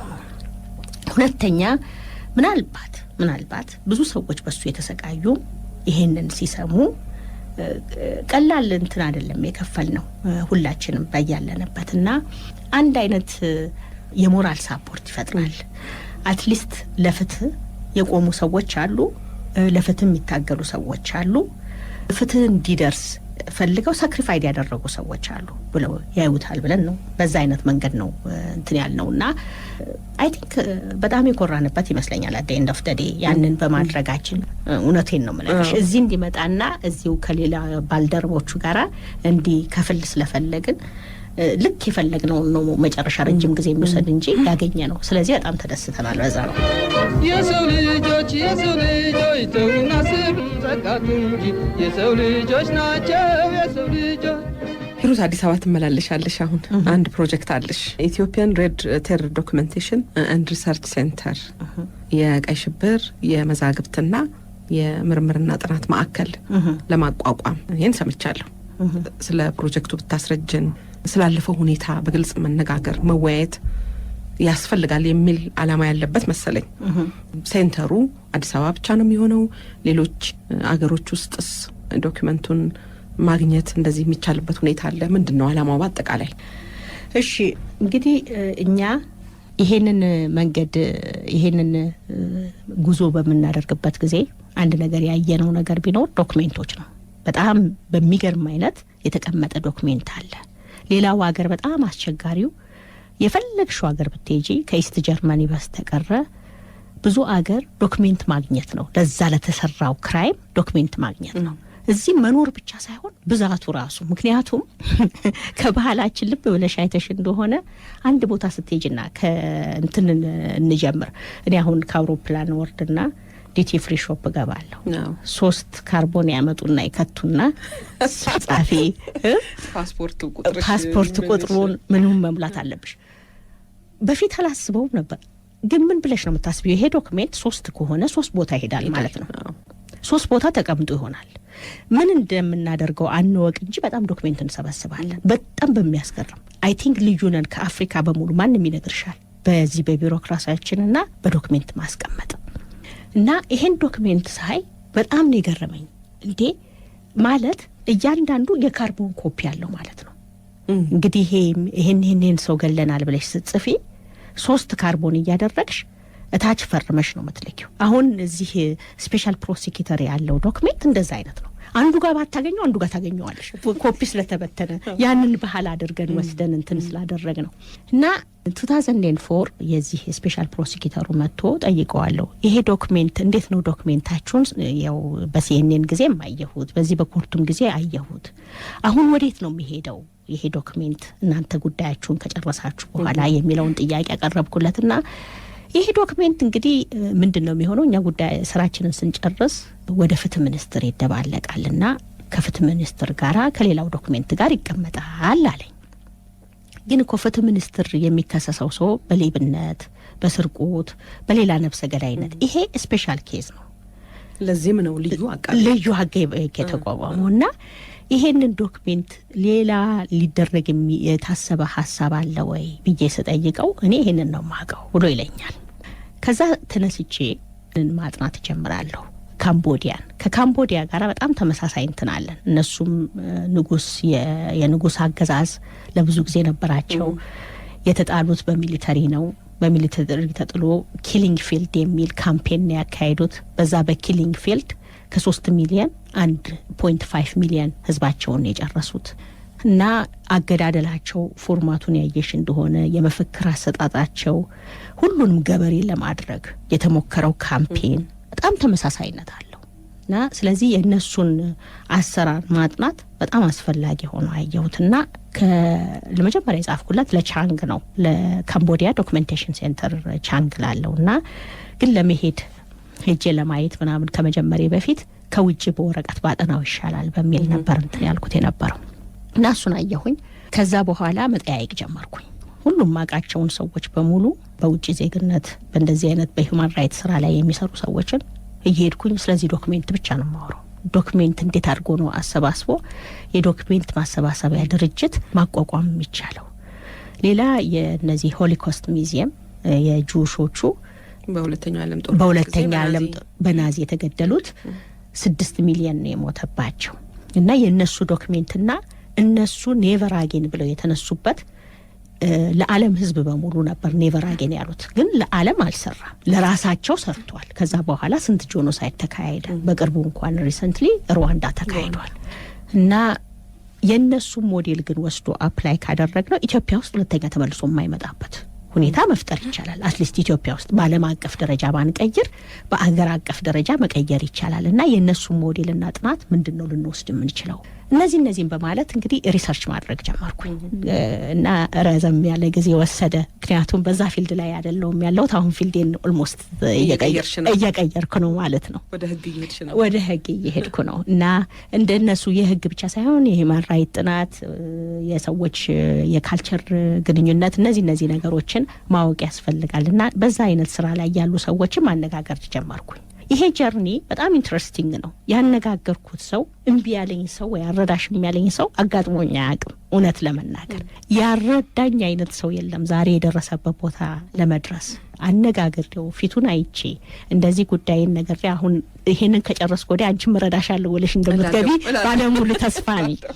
የሚገርም ነው ያነጋገርኩት ያወራሁት ሰው በሙሉ ስለዚህ ጉዳይ ምን እናደርግልሽ፣ በምን መንገድ እንርዳሽ፣ ሐሳቡ ጥሩ ሐሳብ ነው በሚል ነው ሳፖርት ያደረገኝና መጀመሪያ ያነጋገርኳቸው ሰዎች በሂስትሪ ጥናት ላይ ያሉ ሰዎችን ነውና ዶክተር ኪሲ ኤድዋርድ የሚባል በኢትዮጵያና በካምቦዲያ ጄኖሳይድ ብሎ የጻፈ መጽሐፍን አገኛለሁ። እሱን ደውልለትና እንዲህ አይነት ሐሳብ አለኝ ምን ይመስላል ስለው በቃ ትክክለኛው ሰው ተፈጠረ ይሄን ነገር ለማድረግ ጥሩ በቃ ይሄ መጀመር ያለበት ነገር ነው። ምን ልርዳሽ ናቸው ዶክተር ኪሲ? ጋናዊ ናቸው። የጋና ፕሮፌሰር ናቸው፣ ግን የሚኖሩት ፍሎሪዳ ሂስትሪ እንትን ናቸው፣ ፕሮፌሰር ናቸው። እና የምረዳውን ነገር እረዳለሁ ብለዋሉ። አሁን ለጊዜው መፈልጎት ለቦርድ ነው ብዬ እሳቸውን ቦርድ ውስጥ አስገባለሁ ማለት ነው። ከዛ ደግሞ አንድ ግሬግ የሚባል ሲኒየር ፕሮሲኪዩተር የቀልቤሳን ኬዝ ከያዘችው የአይኤንኤስ ፕሮሲኪዩተር ጋራ ልክ የኛን ኬስ ስንጨርስ ሌሎች ኢትዮጵያን ኬዞች አይኤንኤስ የጀመረው አለ። እዛ ላይ አንዳንድ ነገር ያስረድሏቸውን ነገር ወደውት ነበር። የካልቸራል ልዩነቱን የሰዓት ልዩነቱንና ልትረጂ ትችያለሽ ወይ ብላ ትጠይቀኛለች ለሌላ ኬዝ ኮምፕሊትሊ። ኦፍ ኮርስ እነዛን ኬዝ በዊትነስነት ሳይሆን በውጭ በባክግራውንድ እንድረዳቸው ነው አንዳንድ ነገሮችን። እና ይሄ ግሬግ ጎርደን የሚባል ሲኒየር ፕሮሲኪዩተር ነበረ። ዋሽንግተን ዲሲ ነው ያለው።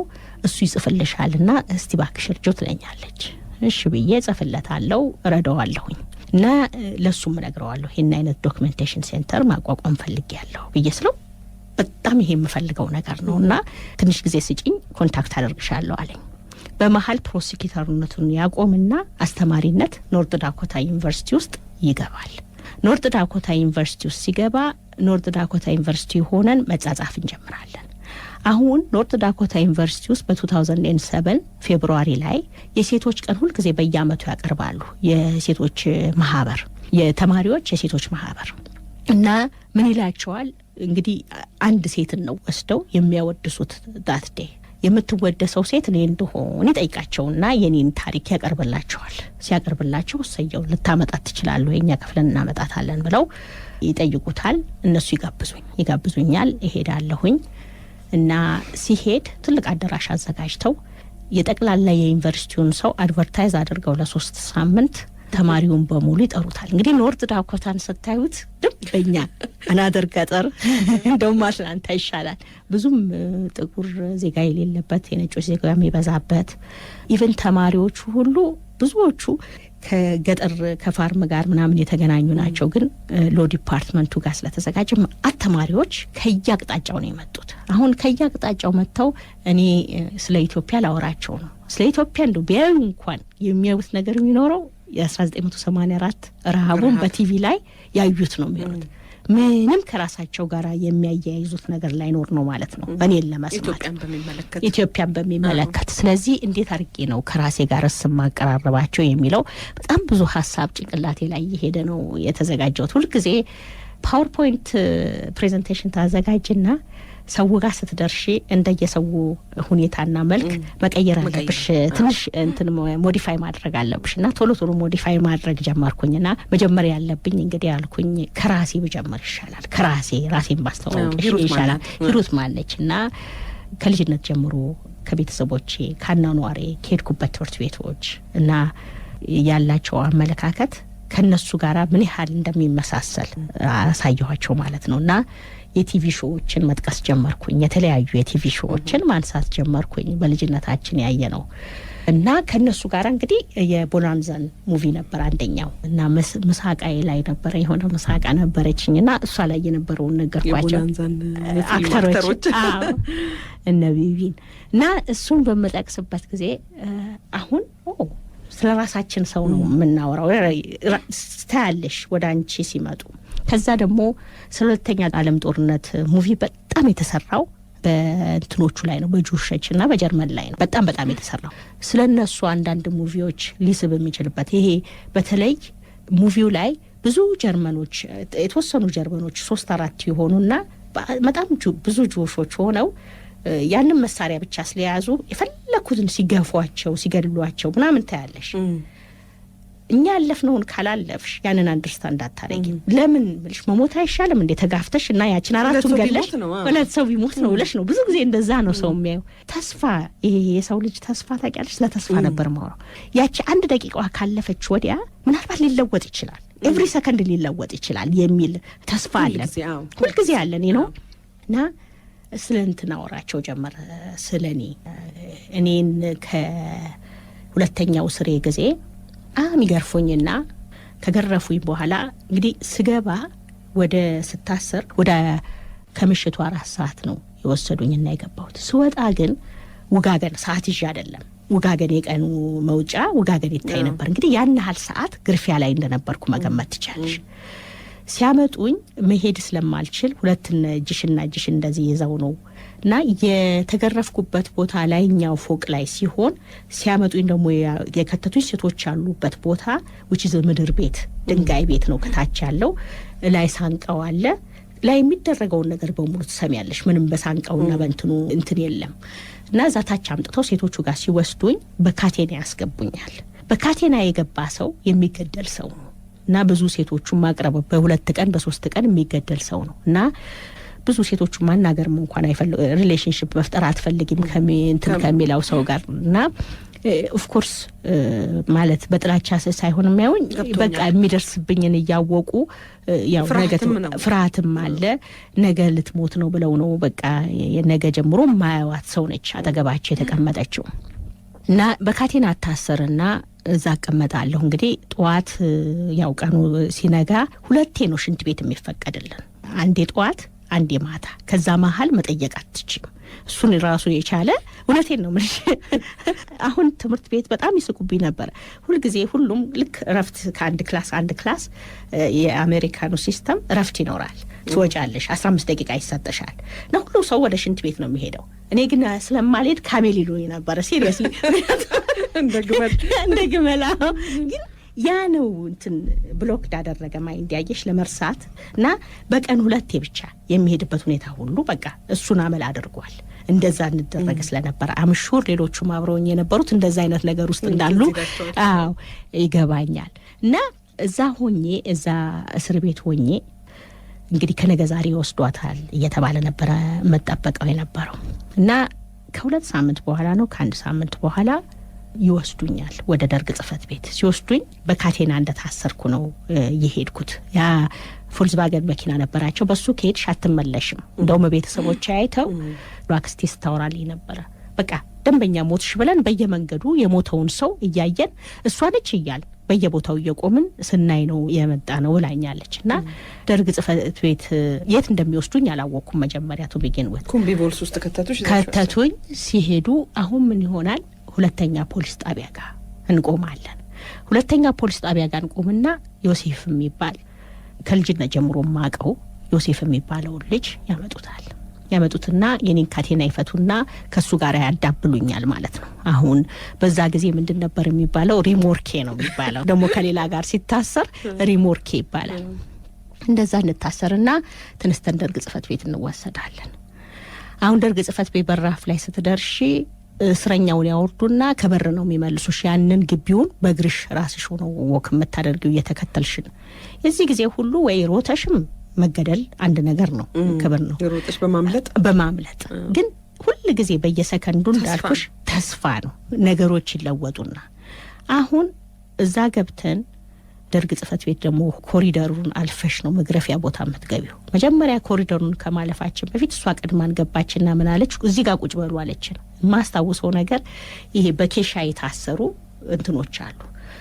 እዛ ጋር ቁጭ በሉ ስትለን እዛ ኬሻ ላይ ሄደን ቁጭ አለን። የኢትዮጵያ ቲቪ ደግሞ መጥቶ ለካ ያ ኬሻ ኮንትሮባንድ ጫት ነበረ።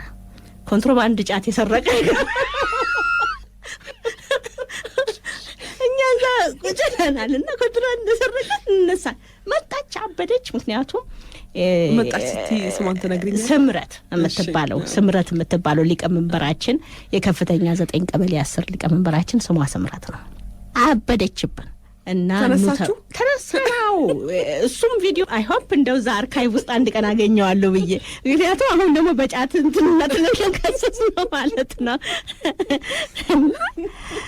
ከዛ እኔና ዮሴፍ ማንኑ ተባልን ተከተሉኛለች።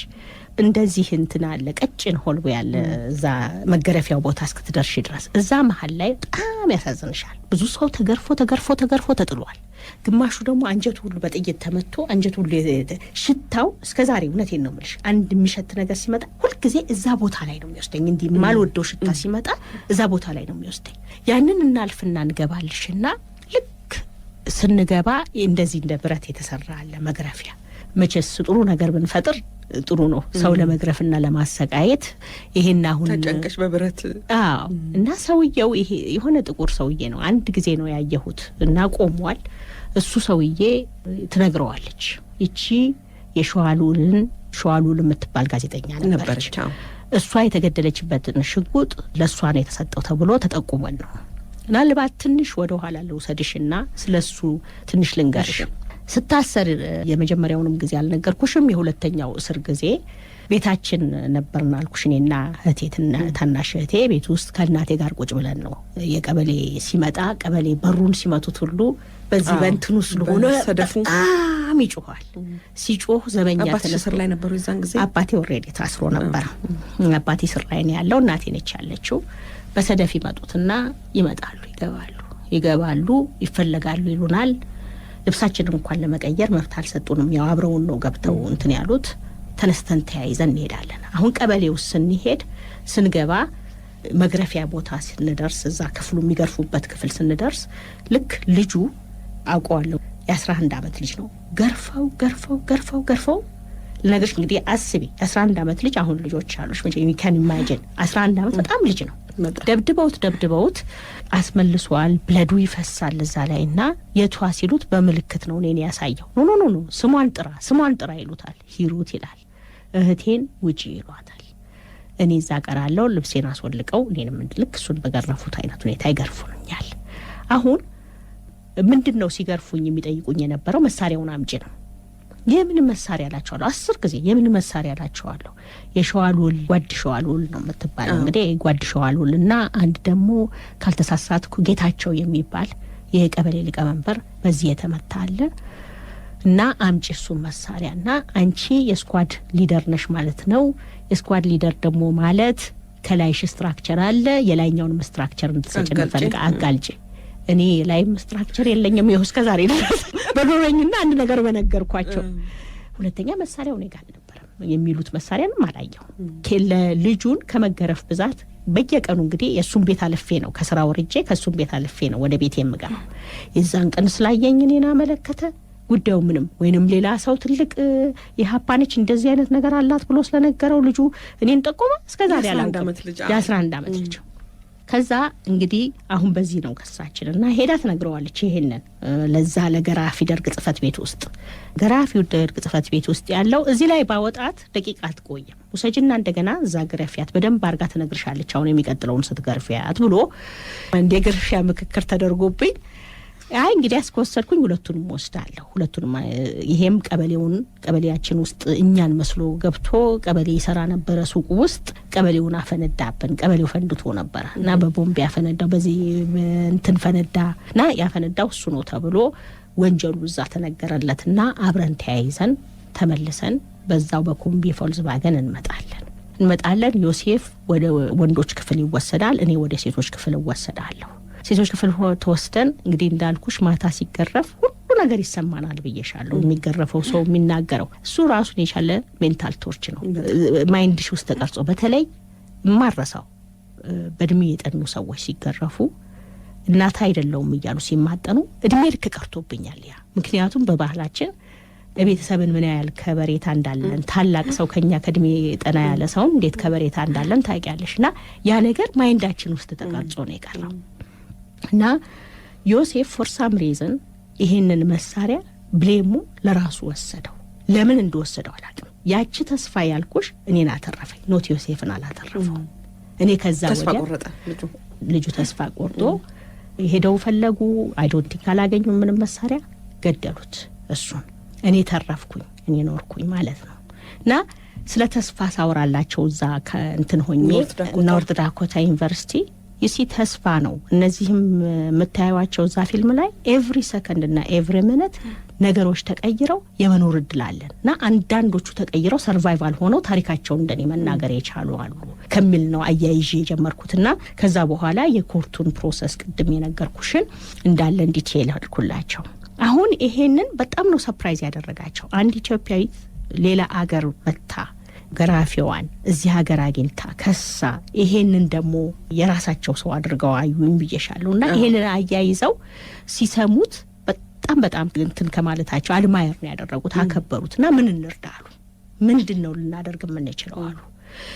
እና የሚቀጥለው ቀን ደግሞ ሌላ ፕሬዘንቴሽን ልትሰጪልን ትችያለሽ አሉኝ። በጣም በፍቃድ ብያልኩኝና የሚቀጥለው ቀን ስሰጥ ደግሞ ዲያሎግ ይሆናል አልኳቸው። እናንተ ጠይቁኝ እኔ መልስ ልስጣችሁና ጥያቄና መልስ ነበር። የኢትዮጵያንም ባህል ማወቅ ፈለጉ።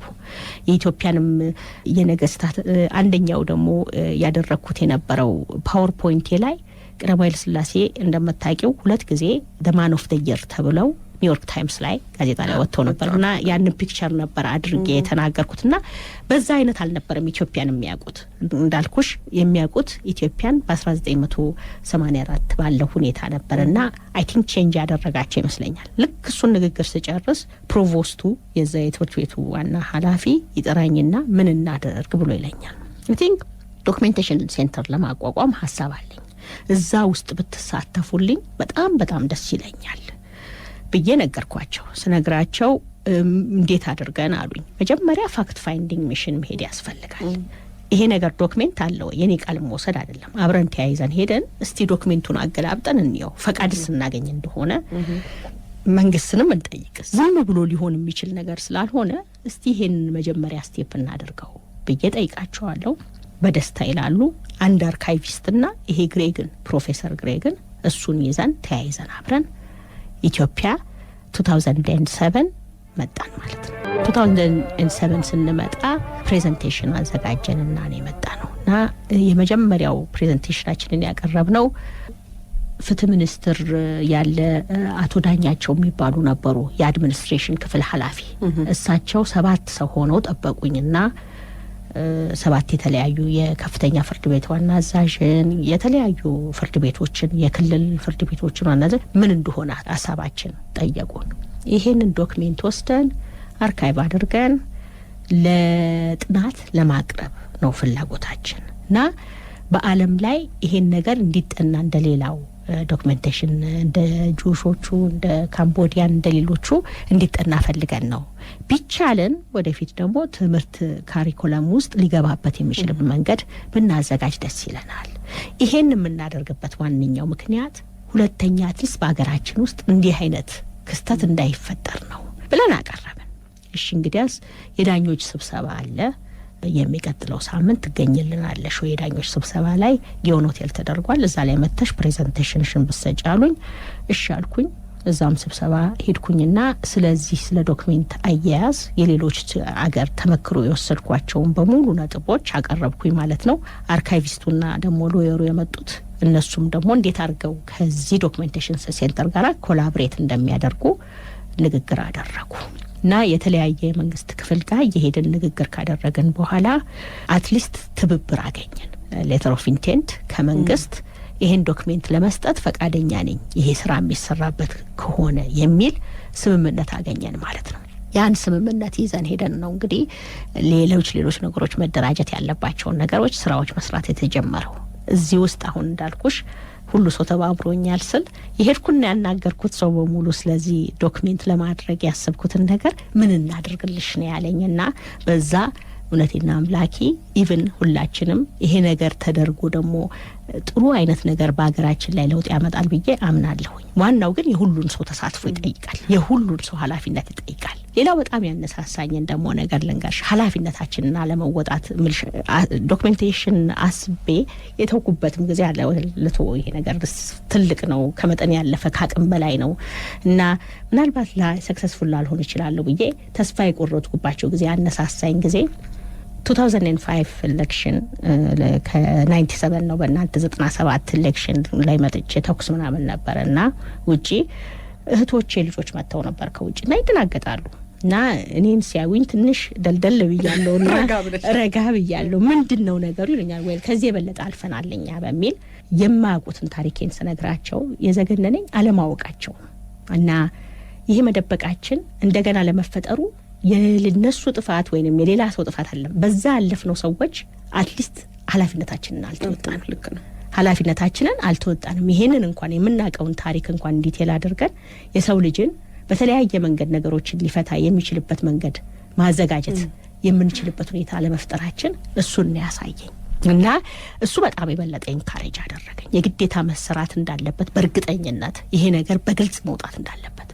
ሁለተኛ ሰዎች በቀይ ሽብር ያለፍነው ሰዎች ፈርተንኛም ዝም እንለዋለን ብዙ ሰዎች ግን የማያውቁት እንደ ቀላል ነገር አድርገው ነው የሚያዩት ዲቴሉን አያውቁት በሰው ልጅ ላይ የደረሰው ስቃይና መከራ እንደው ምልሻላለም ተተንትኖ አልቀረበም የእያንዳንዱ ሰው ታሪክ እኛ አሁን ይሄን ዶክመንት ብቻ መሰብሰብ ሳይሆን ዶክመንቱን ወስደን ዶክመንቱ ላይ ያለውን ሪሰርች አሰርተን የገዳዩንም የተገዳዩንም ታሪክ በዲቴል ለማውጣት ነው በጋዜጣ መልክ እያወጣን በነጻ ለህዝቡ ዲስትሪቢዩት ለማድረግ ነው ሶ እንድንማረው እንድናውቀው ይሄ አዲሱ ጄነሬሽን አትሊስት ታሪኩን በደንብ አውቁ ዲሳይድ እንዲያደርግ የራሱ ምርጫ ነው ከዛ በኋላ ግን አትሊስት በታሪክነት በደንብ አርጎ ዲቴል ሆኖ ቀርቦለታል እና የማወቅ መብት ጠብቀናል ማለት ነው ብዙዎች የሚወዷቸው ሰዎች ልጃቸው የትዳር ጓደኛቸው ፍቅረኛቸው ቤተሰባቸው የት እንደደረሱ ማያውቁበት ሁኔታ ነው ያለው እስከዛሬ ድረስ እነዛ ዶክመንቶች ደግሞ ፍንጭ የሚሰጡበት መንገድ ይመጣ ይሆናል ወላጆቻቸውን ያጡ ህፃናት ዝርዝሩን ማወቅ ይፈልጋሉ አንድ ቦታ ላይ ሲደርሱ ያንን እንዲገኝ ማድረግ እንግዲህ እንደምታስቡት ለሁሉም ክፍት የሆነ ዶክመንቴሽን ሴንተር ይመስለኛል የት ይሆናል መቸስ ቦታ ያስፈልገዋል ማን በባለቤትነት ይወስደዋል ማን ይጠብቀዋል እንዲሚለውን ነገር አስባችሁበታል አዎ ጥሩ ጥያቄ ነው ምንድነው ያደረግነው ዶክመንቶቹን እኛ እንዲድን እንደምንፈልገው ዶክመንቱ እንዲጠፋ የሚፈልግ ክፍል እርግጠኛ ነኝ ይኖራል አነስተኛ ሊሆን ይችላል ይኖራል ግን ስለዚህ ዶክመንቶቹን ስጡንና ሌላ ጋር ነው ሰዳላልንም ስፔሻል ፕሮሲኪዩተር ኦፊስ ኦሬዲ አሰባስቧል እና እዛው ኦፊስ ውስጥ አትሊስት ኮንቨርት ማድረጉና አንደኛ አርካይቭ ከተደረገ አንድ ኮፒ ተደረገ ማለት ነው በኮምፒውተር ላይ ለማጥፋት በጣም ኢምፖሲብል ነው በሁሉ ጊዜ ባካፕ ይኖራል አሁን ዛሬ ተቀረጸው ማልጠፋም በሶስት ኮፒ ተጽፎ ኤግዛክትሊ በሶስት ኮፒ ተጽፎ አሁን ግን አንድ ቢልዲንግ አምጥተን ደግሞ አንድ አካባቢ አድርገነው ያንን ቢልዲንግ በታጠሽ ዶክመንቱ እንዳይጠፋ በተለያየ እንትን ማስቀመጥ ተችሏል ማለት ነው አሁን ባለን እንትን ሌላው በየቦታው ነው ተበትኖ ያለው ራይት ነው ለምሳሌ ኢትዮጵያ ቴሌቪዥን ራሱን የቻለ አርካይቭ አለው ምክንያቱም የኢትዮጵያ መንግስት በዛ ጊዜ የነበረው አልደበቀም ግድያውን አልደበቀም የመንግስቱ መንግስት በስነ ስርዓት ወይ ትክክለኛውን ስራ ሰራለው ብሎ በማመን ሁለተኛ ህዝቡን ቴሮራይዝድ አደርጋለሁ ብሎ በማመን ይሁን በደንብ ቴሌቪዥን እየቀረጸው ነው አሁን ለምሳሌ ሌስቴክ ፕሬስ ኤጀንሲ ውስጥ ፎቶግራፎች አሉ ፎቶግራፎቹ ከመገደል በፊት ወረቀት ተለጥፎባቸው ቀሽብር ይፋፋምብኝ የሚል ተለጥፎባቸው ያለ ፒክቸር አለ እንደገና ደግሞ ከተገደሉ ወዲያ ፒክቸር አለ የነዛ ልጆች ላይ የምታየው አለ አይናቸው ላይ የምታየው ምክንያቱም ከ2-3 ደቂቃ በኋላ ሊገደሉ ነው ማለት ነው የመጀመሪያ ጊዜ ያየሁት ጊዜ መቆም እንኳን አልቻልኩም እውነቴን ነው ማለት በጣም ነው የተንቀጠቀጥኩት ምክንያቱም እንደዛ አይነት ዶክመንት አለ ብያላምንም ነበር አሁን ካምቦዲያ ካልሹ ጋር በጣም ይመሳሰላል የካምቦዲያ ያው እንደውም ሸሚዝ ያስለብሷቸው እና ቆዳቸው ላይ ነው በወረቀቱን አድርገው በስፒል የሚወጉት እና የሚለጥፉት እና እነሱ ማአት ፎቶ አርካይቭ አላቸው እኛም ያልተናነሰ ብዙ አርካይቮች አሉ የኢትዮጵያ ቴሌቪዥን ላይ አለ እንግዲህ ሌላ አርካይቭ እነሱ አርካይቮች ደግሞ በዛ ጊዜ አይተሽ እንደሆነ መንግስቱ ኃይለማርያም በሚናገርበት ጊዜ ቀሽብርና አናውንስ በሚያደርግበት ጊዜ እዛ መስቀል ስኩዌር የተነሳው ቪዲዮ አይኑ ላይ የሚታየው ሰዓት ሁሉ ያለው እንትን ቪዲዮ አለ እነሱ ቪዲዮ አርካይቮች ደግሞ ለብቻቸው እዛ ተቀመጡ ማለት ነው ሌላ ደግሞ አርካይቭ አሁን የምናየው ቤተመዛግብት የያዛቸው ጋዜጦች ናቸው በጊዜው ይወጡ የነበሩትን ጋዜጦች በሙሉ በደንብ ጠርዞ አስቀምጧል እና አንድ ጋዜጠኛ ይዤ ወይ ሄጄ እዛ የቢቢሲ ጋዜጠኛ ያስገርማት ነገር እስቲ ይሄንን ሊያው አለችኝ እና ምንድነው ኖርማል ቀን የሚወጣው አለ ጨረታ ይወጣል የተለያዩ ነገሮች የተለያየ ማስታወቂያዎች ለስራ ይወጣል። እንደገና የተለያየ ኒውሶች አውሮፕላን ለመግዛት ከታሰበ ወር ሳምቲንግ ይወጣል። አት ዘ ሴም ታይምስ እዚህ ጋር 30 ሰዎች ወይ 40 ሰዎች በቀይ ሽብር ተገለዋል የሚል ሊስታቸውን ታያለሽ። እና ምን ማለት ነው? ልክ እንደ ኖርማል ቀን ነው እኮ ነው። ብዙ ሰዎች ግን እየተገደሉ ነው። እነዚህ ሰዎች አለምንም ፍርድ ቤት አለምንም እንትን በቃ ለዛ መንግስት ተቃራኒ ናቸው እየተባለ እየጠፉ ነው ያለው። በስነ ስርዓት ግን ሊስት ሆነው ወጥተዋል። እሱ ነው ልዩ የሚያደርገው። እና እነዚህ ሁሉ ዶክሜንቶች ናቸው ከዛ ጋር የተያያዙ። አሁን የኛ ስራ ምንድነው? እነዚህን ጋዜጣውን እንወስዳለን፣ ቪዲዮውን እንወስዳለን፣ ፎቶግራፍን እንወስዳለን፣ አንድ ላይ ለማያያዝና አንቺ በምትፈልጊበት ጊዜ ስለ ፋሚሊሽ የፋሚሊ ትሪ ስለምንሰራ በቀላሉ ማግኘት ትችያለሽ ማለት ነው። እንደውም እኛ ለማሳደግም እንፈልጋለን ወደፊት ከተቻለን ዲኤንኤ ላብም ከኖረ አንዳንዱን አጥንት ከፋሚሊው ጋር ለማገናኘትና ለማወቅ የሚቻልበት መንገድ ለማዘጋጀት እንፈልጋለን። የፎሬንሲክ ያደረጉ ነበሩ ከአርጀንቲና መጥተው የሰሩ ነበር። ግን አይ ቲንክ በ60ዎቹና በተወሰነ ሰው የቆመ ይመስለኛል። ከዛ በኋላ ደግሞ ማፒንግ መሰራት ነበረበት። በየቦታው ለተደረገው ማስግሬቭ ማፒንግ መሰራት ነበረበትና ከነሱ ጋር ሁሉ ግንኙነት እናደርጋለን ከአርጀንቲና ጋራ ምን እንደሰሩ። ግን ብዙ አሁን ግንኙነት ያለን ከጓታማላ ካለው የፎሬንሲክ ስራ ላይ ያለው ፍሬዲ የሚባለው በጣም አሁን በዓለም የታወቀው እሱ ነው። ከሱ ጋራ ኦሬዲ ግንኙነት አድርገናል እና በደንብ ስራ በመንጀምርበት ጊዜ እነሱን አይነት ስራዎች ውስጥ ሁሉ የምንገባበት መንገድ እያመቻቸን ነው። እዛ ላይ ከመድረሴ በፊት ድርጅቱ እዛ ከመድረሱ በፊት ያደረጋቸው ነገሮች አሉ። ይሄን ከተናገርንና እዚህ መተን ካስተዋወቅን በኋላ ድርጅቱ መጀመሪያ ኮንታክት ያደረገው ማንን ነው? የጄኖሳይድ ፕሪቬንሽን የዩኤን ኮፊ አናን ያቋቋመው አንድ ኮሚሽን አለ፣ ቡድን አለ። ከሩዋንዳ በኋላ ነው እሱ ከሩዋንዳ በኋላ ምክንያቱም ሩዋንዳ ላይ ያ በመደረጉ በመሰማት ይመስለኛል ብዙ ነገር ቀሰቀሰ እና እነሱን ፍራንሲስ ዴን ይባላል ሱዳኒስት ነበረ በስልጣኑ ላይ የነበረው። እሱን ኮንታክት አደረግነው። የሱን ኮንታክት ያገኘሁት እዚህ በመጣሁበት ጊዜ 2007 ኤምባሲው ሄድኩኝ። የካናዳ ኤምባሲ ካናዳዊ ነኝ ብዬሻለሁ። ዜግነትን ስለወሰድኩኝ ካናዳ ኤምባሲ ሄጄ እንደዚህ አይነት ስራ ልሰራ ነው ልትረዱኝ የምትችሉት ነገር አለ ወይ ብዬ በመጠይቅበት ጊዜ ያ ልንረዳሽ የምንችለው ኮንታክት እንሰጥሻለን ብለው ኩማር የሚባል ነበረ የዛ ጊዜ የፖለቲካል ኦፊሰራቸው። እሱ የዚህን ሰውዬ ስም ሲሰጠን እዛ ስጽፍላቸው እነሱ ከዓለም አቀፍ እንደዚህ አይነት ስራ ከሚሰሩ ድርጅት ጋራ ዳግ ከሚባል ጋራ አገናኘኝ። ዳክ ማለት ዶክሜንት አፊኒቲ ግሩፕ ይባላሉ። እነዚህ ግሩፖች ፒር ቱ ፒር ኢንፎርሜሽን መተቀያየርበት ነው። በየሀገሩ እየሄድሽ የየሀገሩን ዶክሜንት እያየሽ እንዴት ተደርጎ መሰራት አለበት ብለው ጥናት የሚያጥኑ ግሩፖች ናቸውና ከነሱ ጋር ያገናኘኝ እሱ ነው።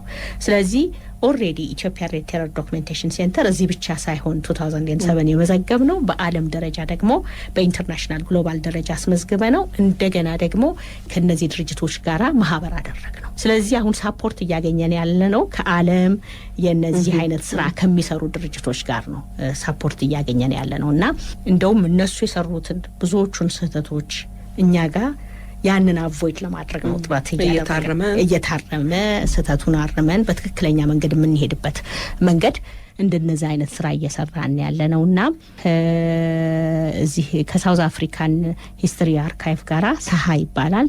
እነሱ ጥሩ አድርገው የነሱ አሰራርን የወደድ ነው። ምክንያት ምንድነው? ለምሳሌ ፎቶግራፉን ይወስዱና እስር ቤቱን ወስደው ሞዴል ታደረጉት።